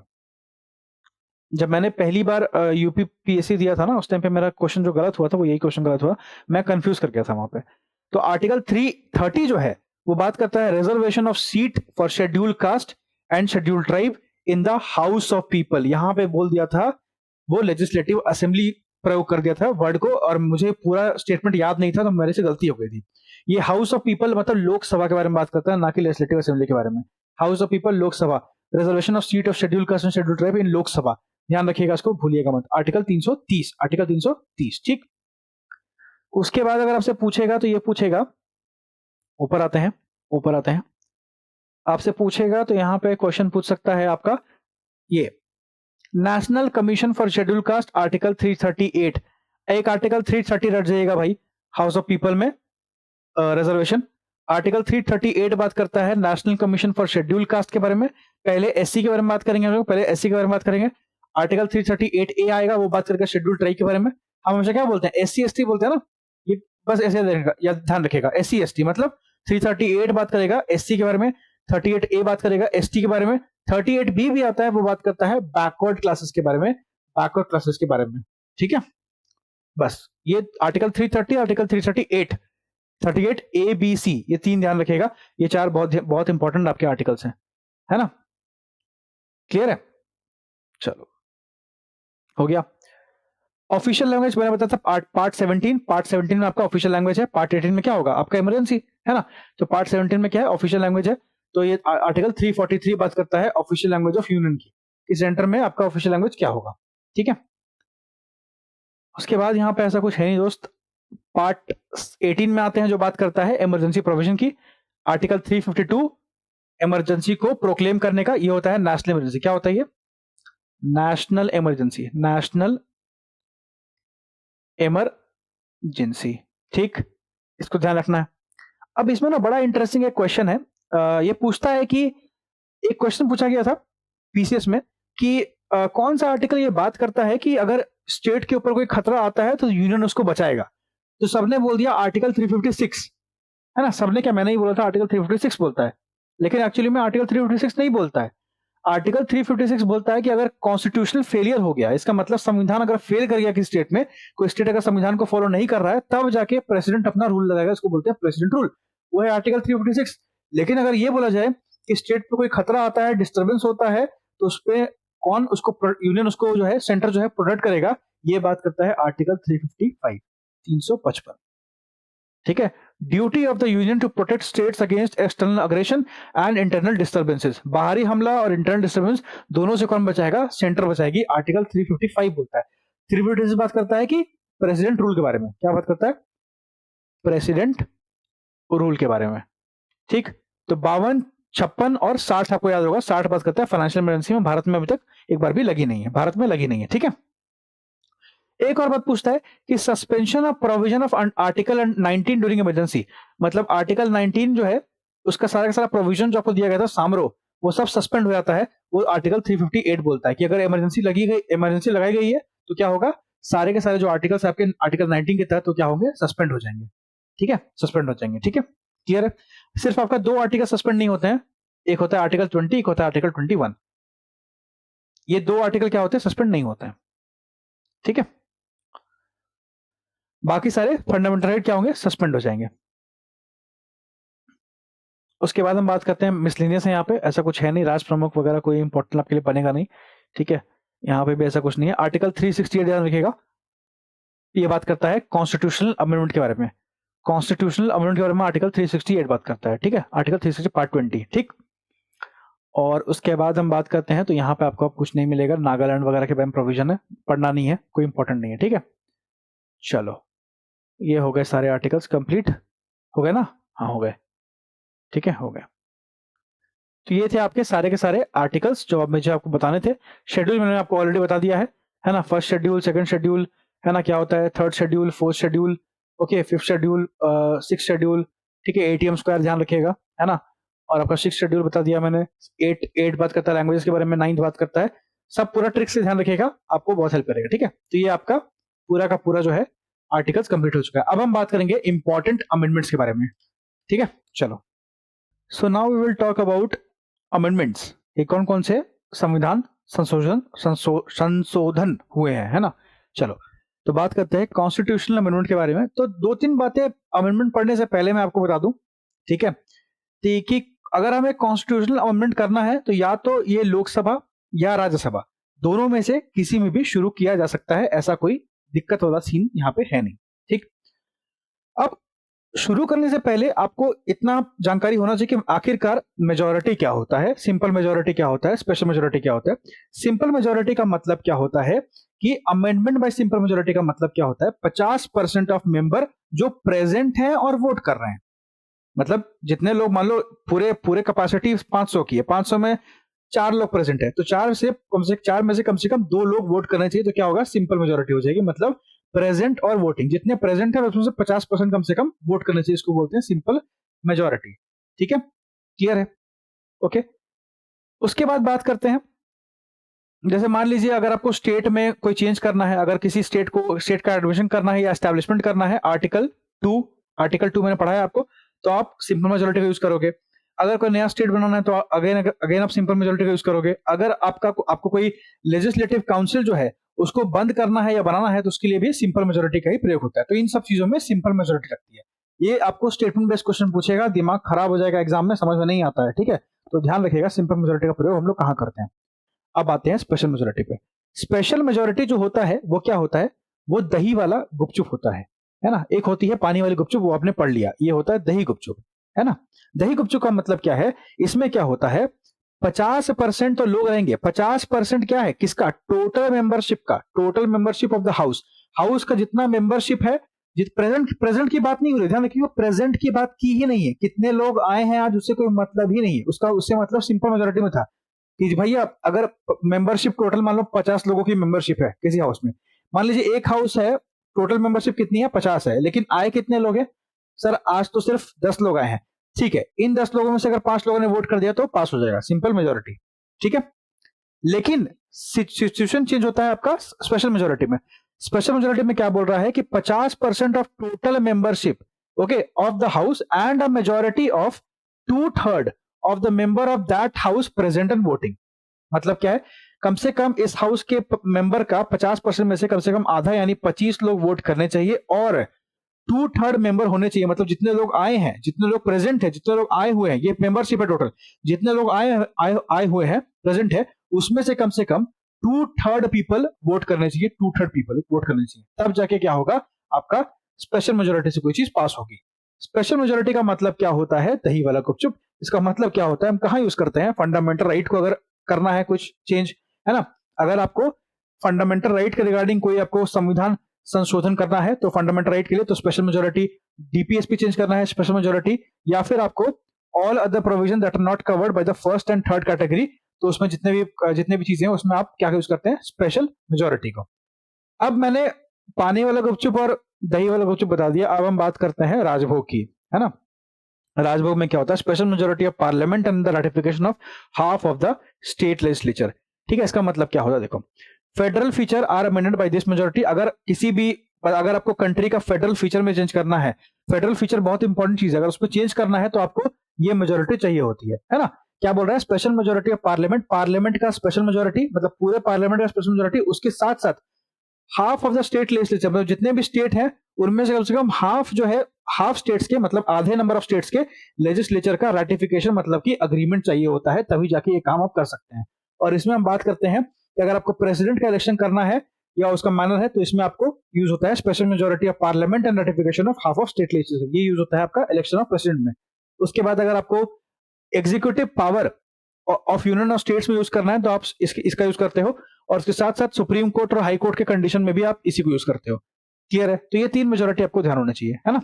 चलो अब एक एक करके हम लोग पढ़ते हैं सारे के सारे कॉन्स्टिट्यूशनल अमेंडमेंट, फिर ये क्लास खत्म हो जाएगी। देखो फर्स्ट बात करते हैं, पहला जो बात करता है, पहला संविधान संशोधन जो हुआ था वो आपका 1951 में हुआ था, 1951 में। इसमें बस याद रखिएगा हुआ क्या था, इसमें हुआ ये था कि हमने क्या किया था, आर्टिकल 31A और आर्टिकल 31B को, ओके, आर्टिकल 31A और 31B को ऐड किया गया था to validate certain laws related to land reform and abolition of zamindari system even if they infringe upon property right, ठीक है। तो बेसिकली इतना याद रखिएगा, 9th शेड्यूल को यहाँ पे ऐड किया गया।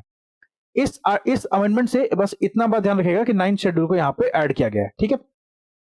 चलिए उसके बाद बात करते हैं, तो आता है 4th अमेंडमेंट एक्ट। फोर्थ, जहां पे मैं स्टार मारूंगा, जहां पे मैं स्टार मार्क करूंगा वो इंपॉर्टेंट रहेगा, उसको रट जाइएगा, ठीक है। तो 4th अमेंडमेंट एक्ट बात करता है किसके बारे में, ये बात करता है related cases of in state of Bihar versus Kameshwar Singh. क्या हुआ था, सुप्रीम कोर्ट ने हेल्ड किया था दैट राइट टू प्रॉपर्टी जो है वो एक फंडामेंटल राइट है, so that the state could not acquire any property without paying adequate compensation to the owner. मतलब स्टेट जो है वो कोई भी प्रॉपर्टी को ऐसे ही एक्वायर नहीं कर सकती है, राइट टू प्रॉपर्टी क्या है, फंडामेंटल राइट है, ये बोला गया था आपके 4th अमेंडमेंट एक्ट में, ओके, ठीक है, नॉट सो इंपॉर्टेंट। उसके बाद हम बात करते हैं 7th अमेंडमेंट एक्ट का।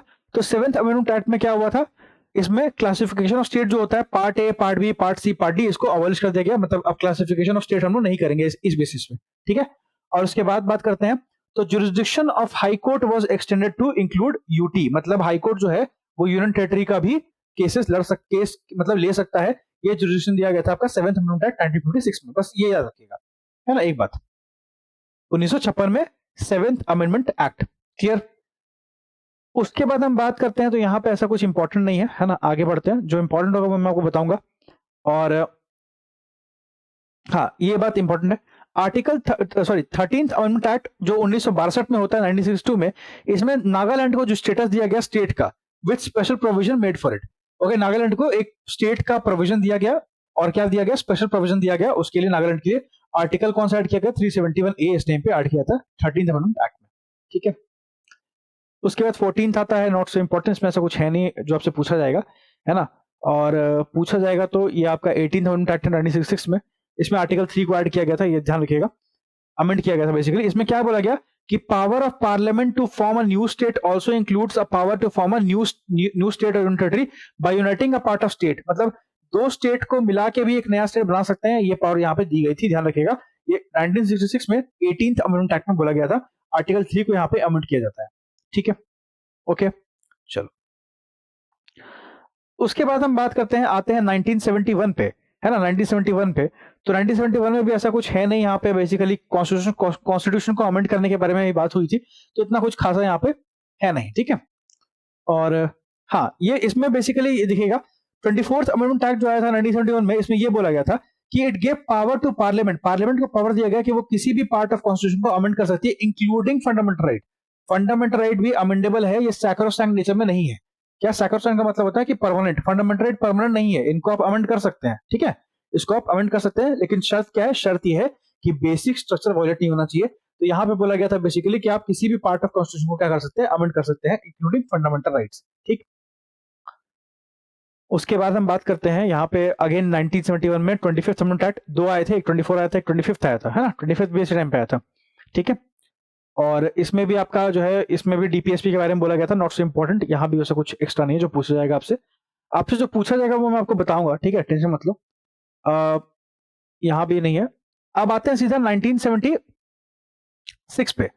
1976 में क्या होता है, 42nd अमेंडमेंट एक्ट आता है, जिसको हम बोलते हैं मिनी कॉन्स्टिट्यूशन या केशवानंद भारती केस बोलते हैं, है ना, ये ध्यान रखिएगा। और इसका रिकमेंडेशन किसने दिया था, स्वर्ण सिंह कमेटी ने, ये बिल्कुल ध्यान रखिएगा, रट जाइए। 42nd अमेंडमेंट एक्ट का जो रिकमेंडेशन है वो स्वर्ण सिंह कमेटी देती है, ध्यान रखिएगा। इसमें आपका फंडामेंटल ड्यूटीज को बेसिकली बात किया जाता है ना, ऐड करने का, ये सब बातें इसमें होगी। ठीक है, इसमें फंडामेंटल ड्यूटी आता है स्वर्ण सिंह कमेटी के रिकमेंडेशन पे, है ना। और पार्ट 14 जो मैंने आपको रटवाया था, मैंने इसलिए रटवाया, मैंने आपको जो भी रटवाया है वो इसलिए रटवाया ताकि आपको ध्यान रहे। मैंने पार्ट 14 ने स्पेशली इसलिए बोला था क्योंकि एडमिनिस्ट्रेटिव ट्रिब्यूनल और ट्रिब्यूनल जो है वो यहाँ पे आपका 42nd अमेंडमेंट एक्ट में ऐड किया गया था। ठीक है, समझ में आया। उसके बाद मैंने आपको बताया भी, equal justice of free legal aid आपका यहाँ पे ऐड होता है। ये 3 डीपीएसपी आर्टिकल 39A, 43A और 48A। 48A बात करता है एनवायरमेंट के बारे में, 43A बात करता है participation of worker in management of industry, industry के मैनेजमेंट में वर्कर का पार्टिसिपेशन के बारे में। और आर्टिकल 39A बात करता है equal justice and free legal aid के बारे में। ये तीनों के तीनों ऐड किए गए थे आपके 42nd अमेंडमेंट एक्ट में। ठीक है, क्लियर है। सोशलिस्ट, सेक्युलर और इंटीग्रिटी SSI को प्रेमल में ऐड किया गया, SSI को प्रेमल में ऐड किया गया, इसको भी ध्यान रखिएगा, है ना। और यहाँ पे इतना हो गया। ठीक है, और आपका 5 सब्जेक्ट थे, एजुकेशन को, फॉरेस्ट को, प्रोटेक्शन ऑफ वाइल्ड एनिमल्स को, बर्ड को, ओके, वेट और मेजर्स को, इन सबको क्या किया गया, इन सबको स्टेट लिस्ट से कंकरेंट लिस्ट में डाल दिया गया, है ना। स्टेट लिस्ट से कंकरेंट लिस्ट में डाल दिया गया, किसको, उसको, एजुकेशन, फॉरेस्ट, वाइल्ड एनिमल्स का प्रोटेक्शन, बर्ड्स का प्रोटेक्शन, वेट को, मेजर को और एडमिनिस्ट्रेशन ऑफ जस्टिस को, सबको स्टेट से कंकरेंट लिस्ट में शिफ्ट कर दिया गया। ठीक है, चलो उसके बाद हम बात करते हैं, तो यहाँ पे बाकी चेंजेस हैं, इतना आपको नहीं पढ़ना है, आपको यूपीएससी नहीं देना है ना। उसके बाद आर्टिकल 43rd अमेंडमेंट एक्ट 1977 आता है। 1970 में 43rd अमेंडमेंट एक्ट आएगा। ओके, इसमें बेसिकली क्या हुआ, इसमें यह बोला गया था कि the jurisdiction of supreme court and high court in respect of judicial review and issue of Ritz for restored, मतलब जुडिशियल रिव्यू करने के लिए जो पावर होती है, रिट्स पावर होती है, उसको रिस्टोर किया गया था 1977 में। ठीक है, special power of parliament to make laws to deal with anti national activities, parliament को स्पेशल पावर दी गई, पार्लियामेंट के पास जो स्पेशल पावर थी कि एंटी नेशनल एक्टिविटी डील करने की, उसको हटा दिया गया, रिमूव कर दिया गया, है ना। उस टाइम पे इमरजेंसी लगी थी, इमरजेंसी के टाइम पे जो पावर दी गई थी पार्लियामेंट को, उसको हटा दिया गया। ठीक है, ध्यान रखिएगा। उसके बाद हम बात करते हैं तो 44th अमेंडमेंट एक्ट 1978 जो कि जनता गवर्नमेंट के द्वारा किया गया था, उसके बारे में। ठीक है, तो बेसिकली ये जो एक्ट आया था ये 42nd को पूरा रिवर्स करने के लिए लाया गया था। ठीक है, तो इतना पढ़ने की जरूरत नहीं है, बस इतना ध्यान रखिएगा। उसके बाद हम बात करते हैं आपका 52nd, हाँ, आपका जो शेड्यूल 10 है, शेड्यूल जो 10 है आपका 10 शेड्यूल, उसके बारे में बात करता है एंटी डिफेक्शन लॉ के बारे में, शेड्यूल 10, है ना। तो आपका जो एंटी डिफेक्शन लॉ है वो पहली बार कब आया था, ये इंपॉर्टेंट रहेगा, यहां मैं स्टार्ट कर दे रहा हूं। 52nd अमेंडमेंट एक्ट 1985 में, 1985 में आपका आता है 52nd अमेंडमेंट एक्ट, इसमें आपका एंटी डिफेक्शन लॉ के बारे में बात की गई थी। ठीक है, और यहाँ पे 10 शेड्यूल को ऐड किया गया था। क्लियर। उसके बाद हम बात करते हैं, तो ध्यान रखिएगा ये बहुत इंपॉर्टेंट रहेगा, 61st, पहले 52nd, अब 61st। 52nd कब आया था, 1985 में, और 1989 में आपका आता है 61st अमेंडमेंट एक्ट। इस एक्ट में यह बोला गया था कि आपका जो 18 ईयर्स का जो टर्म है ना, उसको यूज करना चाहिए in place of 21 year. Lok Sabha में जो इलेक्शन होता है, बेसिकली जो वोटिंग एज होती है, उसको 21 साल से 18 साल में चेंज कर दिया गया, 21 साल से 18 साल में चेंज कर दिया गया जो एज ऑफ वोटिंग है ना। तो वो आपका 61st अमेंडमेंट एक्ट 1980 9 में होता है, ध्यान रखिएगा। ओके, इसमें आर्टिकल 326 को हमने अमेंड किया था, ठीक। उसके बाद हमने बात की थी आपके 65 अमेंडमेंट एक्ट की। 65th अमेंडमेंट एक्ट जो है 1990 में आता है, तो हमने 1985 में बात किया 52nd के बारे में, 1989 में बात किया हमने 64th के बारे में और 61st के बारे में, और 1990 में बात करते हैं 65th के बारे में। 65th में 65वें अमेंडमेंट एक्ट में ये बोला गया कि national commission for schedule caste and schedule tribe, देखिए यहाँ पे आर्टिकल 330 नहीं होगा, आर्टिकल 330 बात करता है रिजर्वेशन ऑफ सीट इन लोकसभा के बारे में, तो ये गलत हो जाएगा। यहाँ पे क्या होगा, नेशनल कमीशन मतलब 338, और 338 ए क्या बात करता है, एसटी के बारे में, शेड्यूल ट्राइब के बारे में, और 338 बी क्या बात करता है, बैकवर्ड क्लासेस के बारे में, ठीक है, ध्यान रखिएगा। मैं पढ़ा दिया आपको, है ना, इसीलिए मैंने आपको बताया एक एक करके। तो ये आपका 65th अमेंडमेंट एक्ट 1990 में आता है, 1990 में, ठीक है। चलो फिर हम बात करते हैं आपका 69th अमेंडमेंट एक्ट, है ना। यहाँ पे बेसिकली जो है NC national territory of Delhi का बात जो किया गया था वो यहाँ पे किया गया था 69th अमेंडमेंट एक्ट में, है ना, ध्यान रखिएगा। 69th अमेंडमेंट एक्ट 1991 पूछा जाता है ये क्वेश्चन, इसलिए मैं बता रहा हूं, इंपॉर्टेंट है, ध्यान रखिएगा, क्लियर है। फिर बात करते हैं 73rd अमेंडमेंट एक्ट की। 73rd बात करता है पंचायत के बारे में, ठीक है, पंचायत के बारे में। पार्ट 9 बात करता है पंचायत के बारे में, है ना, पार्ट 9 बात करता है पंचायत के बारे में। शेड्यूल 11 बात करता है पंचायत के बारे में। आर्टिकल 243 बात करता है पंचायत के बारे में, है ना, ये सारी बातें ध्यान रखिएगा। तो आपका 73rd अमेंडमेंट एक्ट 1992 बात करता है पंचायती राज के बारे में, है ना, बस इतना ही पढ़ना है, एक्स्ट्रा नहीं पढ़ना है कुछ भी, ठीक है। चलो उसके बाद 74 बात करता है आपका 1992 में, सेमी ईयर में आया था ये बात करता है म्युनिसिपैलिटी के बारे में, है ना। तो म्युनिसिपैलिटी के बारे में आपका शेड्यूल 12 बात करता है म्युनिसिपैलिटी के बारे में। आर्टिकल 243 पी बात करता है म्युनिसिपैलिटी के बारे में, है ना। ओके, उसके बाद आपका पार्ट 12 मैंने बताया, पार्ट 12 ए, है ना, पार्ट 9 ए बात करता है आपका म्युनिसिपैलिटी के बारे में, ठीक है। तो ये सब बात आपको ध्यान होना चाहिए। ये सब 74th अमेंडमेंट एक्ट 1992 में आया था, ठीक। उसके बाद हम बात करते हैं, तो यहाँ पर ऐसा कुछ इंपॉर्टेंट नहीं है 1995 77 वाला। और 81st अमेंडमेंट एक्ट 2000 में आया था, है ना। इसमें भी आपका कुछ ऐसा नहीं है 50%, हाँ इसमें रिजर्वेशन का जो 50% सीलिंग के बारे में बात की गई थी, ध्यान रखिएगा। तो 81st अमेंडमेंट एक्ट 2000 में आया था, नॉट सो इंपॉर्टेंट, ठीक है। और यहाँ पे आपका ऐसा कुछ है नहीं, हाँ इसमें भी कुछ नहीं है, ठीक है। 82nd भी पार कर सकते हैं हम लोग। और फिर बात करते हैं 84th की। 84 2001 में आया था, 84th की, इसमें भी ऐसा कुछ नहीं है, ठीक है। इसमें कुछ नहीं है, क्लियर। फिर हम बात करते हैं 85th की। 85th भी 2001 में आया था, इसमें भी ऐसा कुछ आपके पढ़ने लायक नहीं है ना। आगे बढ़ते हैं, 86th की बात करते हैं, 2002 में आया था। इसमें बेसिकली बात की गई थी हमारे ये इंपॉर्टेंट है। 86 को ध्यान रखिएगा, 2002 में आया था। इसमें बात की गई थी कि the state shall endeavour to provide early childhood care and education for all children until the age of 6 years। ये आपका आर्टिकल 45 बात करता है, जो कि डीपीएसपी में मैंने आपको पढ़ाया था, है ना। जो मैंने आपको पढ़ाए हैं डीपीएसपी में, फंडामेंटल एक्ट में, वही सारे क्या है, वही सारे आपके अमेंडमेंट एक्ट से आए हुए हैं, है ना। तो 86 अमेंडमेंट एक्ट 2002 याद रखिएगा, 86 अमेंडमेंट एक्ट 2002। 6 साल के बारे में बात कर रहा है, 86, 6 साल 86, ठीक है, 2002 में आया था। और 87th भी उतना ज्यादा इंपॉर्टेंट नहीं है। 89th की बात करते हैं। 89th में भी आपका national commission for schedule caste और शेड्यूल ट्राइब, आर्टिकल 338 के बारे में बात करता है, 2003 में आया था ना, ध्यान रखिएगा। और इसमें आर्टिकल जो ऐड किया गया वो आर्टिकल 338 है, जो हम बात करते हैं शेड्यूल ट्राइब के बारे में, है ना, शेड्यूल ट्राइब के बारे में। अगर बोलेगा सिर्फ शेड्यूल कास्ट, तो लौट के आएंगे वापस से कहां पे, वापस से लौट के आएंगे हम 60, वापस से लौट के आएंगे 60, कहां गया, 65th पे, ठीक है, 65th में बात की गई थी, है ना। 65th पे एससी की बात की गई थी। और आपका एसटी का बात किया जाएगा कहां पे, 89th में, जो 2003 में आता है, ठीक है। और 91st आता है 2003 में, इसमें भी ऐसा कुछ खास नहीं है जो आप ध्यान रखोगे, ठीक है। हाँ, इसमें ध्यान रखिएगा, बस ये बोला गया था 91st में, 91st अमेंडमेंट एक्ट 2003 में ये बोला गया था कि जो सीलिंग है 15% की, मतलब जो टोटल नंबर ऑफ मिनिस्टर है including prime minister in the central council of minister में जितने भी मिनिस्टर हैं प्राइम मिनिस्टर को इंक्लूड करके, वो लोकसभा का टोटल स्ट्रेंथ से 15% ज्यादा नहीं होना चाहिए। लोकसभा का जितना स्ट्रेंथ है उसका 15% ज्यादा नहीं होना चाहिए। ये आपका 91st अमेंडमेंट एक्ट 2003 में बोला गया था, ठीक है।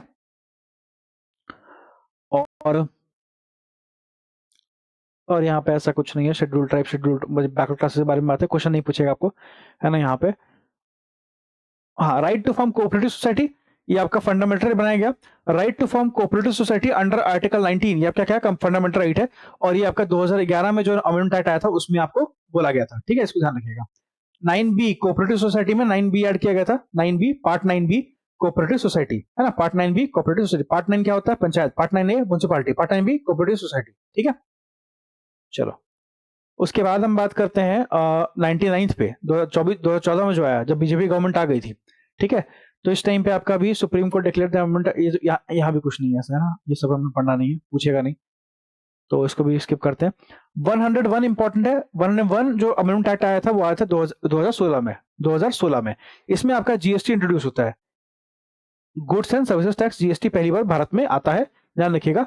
101 अमेंडमेंट एक्ट 2016, ठीक है। GST council article 246A 269A GST council, article 279A GST council, okay, ध्यान रखिएगा। उसके बाद आपका national commission for backward classes के बारे में बात होगी, यहाँ पे आपका नॉट इंपॉर्टेंट है ना, उतना कोई खास है यहाँ पे कुछ है नहीं, ठीक है। आगे बढ़ते हैं। ईडब्ल्यूएस कैटेगरी का रिजर्वेशन के लिए आपका 103rd अमेंडमेंट एक्ट 2019 में आया था, जिसमें आपका ईडब्ल्यूएस को 10% का रिजर्वेशन दिया गया था, है ना। ये आपका 2019 में जो आर्टिकल अमेंडमेंट एक्ट आया था उसमें बात की गई थी, ठीक है। और एंग्लो इंडियन को हटाया गया था, ये आपको रटा होना चाहिए, पूछा गया क्वेश्चन है, ओके। 104th अमेंडमेंट एक्ट से हमने क्या किया था? एंग्लो इंडियंस को खत्म कर दिया था लोकसभा से, जो रिजर्वेशन होता था उसको खत्म कर दिया गया, ठीक है। और ये भी ठीक है, बाकी यहाँ पे 1/5 है नॉट सो इंपॉर्टेंट, इसमें भी कुछ नहीं है ऐसा। 106 जो है वो नारी शक्ति, हाँ ये इंपॉर्टेंट है। 106th अमेंडमेंट एक्ट जो बात करता है वो बात करता है नारी शक्ति वंदन अधिनियम 2023 के बारे में, है ना। इसमें बेसिकली बोला गया था वुमेन के लिए सीट रिजर्वेशन के बारे में, है ना। इसमें क्या बोला गया कि 1/3 जो है 1/3 ऑफ ऑल सीट्स, ध्यान रखिएगा, 1/3 of all seats for women in Lok Sabha, 1/3 जितने भी सीट है लोकसभा में उसमें से 1/3 जो है वुमेन के लिए रिजर्वेशन होना चाहिए, है ना। स्टेट लेजिस्लेटिव असेंबली में भी 1/3 रिजर्वेशन होना चाहिए, और legislative assembly of national capital territory of Delhi, वहां पे भी 1/3 रिजर्वेशन वुमेन के लिए होना चाहिए, ये बोला गया था नारी शक्ति अधिनियम वंदन अधिनियम 2023 में, ठीक है। और this will also apply to the seat reserve for SC ST in Lok Sabha and state legislature, है ना, ये इस पे भी अप्लाई होता है, ठीक है। चलो ये रिजर्वेशन जो है वो आपको 15 साल के लिए प्रोवाइड किया जाएगा, इसको ध्यान रखिएगा, 15 साल के लिए प्रोवाइड किया जाएगा, ठीक है, रिजर्वेशन। आगे बात करें, चलो बाकी इसमें और कुछ है नहीं, है ना। इतना ही आपका जो है लेटेस्ट आपका अमेंडमेंट एक्ट आपका 2023 तक आया है, 106 है ना, 106 तक आपका लेटेस्ट अमेंडमेंट एक्ट आया है, उसके बाद कोई अमेंडमेंट एक्ट अभी तक नहीं आया है, क्लियर है। तो ये सारे इंपॉर्टेंट थे, मैंने आपको बता दिए हैं, ठीक है। और एक मैं वीडियो आपको शेयर कर दूंगा टेलीग्राम चैनल पे, उसको आप देख लीजिएगा, लैंग्वेजेस के ऊपर वो वीडियो है, उसको देख लीजिएगा, तो आपका सारा लैंग्वेज आप रट जाएंगे, कौन सी लैंग्वेज कब आई थी, ठीक है। उसके बारे में भी हम बात कर लेंगे, तो वो हो जाएगा। तो यही था आपके कंप्लीट पॉलिटी क्लास की। आई होप आपको ये पसंद आया होगा, है ना। और अगर पसंद आया तो वीडियो को लाइक कर देना, शेयर कर देना और चैनल को सब्सक्राइब कर देना, ठीक है। और नहीं करना है तो मत करना, टेलीग्राम ज्वाइन कर लेना, वहां पे PDF मिल जाएगी, ठीक है। लेकिन शेयर जरूर करना यार, क्योंकि बहुत मेहनत लगती है ना, कंटेंट बनाने में, कंटेंट को प्रिपेयर करने में। और एग्जाम के टाइम पे 12 दिसंबर तक जितना हो सकता है मैं अपनी तरफ से कोशिश करूंगा आपको देने की। मैंने ऑलरेडी बिहार ज्योग्राफी आपको दी है, मैंने ऑलरेडी आपको एंशिएंट मिडिवल और मॉडर्न करवा दिया है, एंशिएंट हिस्ट्री का रिवीजन, पूरा हिस्ट्री का रिवीजन 1 शॉट में। मैंने ऑलरेडी आपको मैराथन दे दी है 10-10 घंटे की, इसको आप देख सकते हैं साहस बैच में, ठीक है। तो बाकी सारे काम मैंने आपको कर दिए हैं, है ना, सारे काम मैंने करवा दिए हैं, PYQ करवा दिए हैं, क्वेश्चन करवा दिए हैं, सब कुछ करवा दिया है। तो बाकी जितना हो सकता है मैं आपके लिए करता रहूंगा जब तक 12 दिसंबर नहीं होता है, ठीक है। Thank you so much, have a good day, मिलते हैं कल, बाय बाय।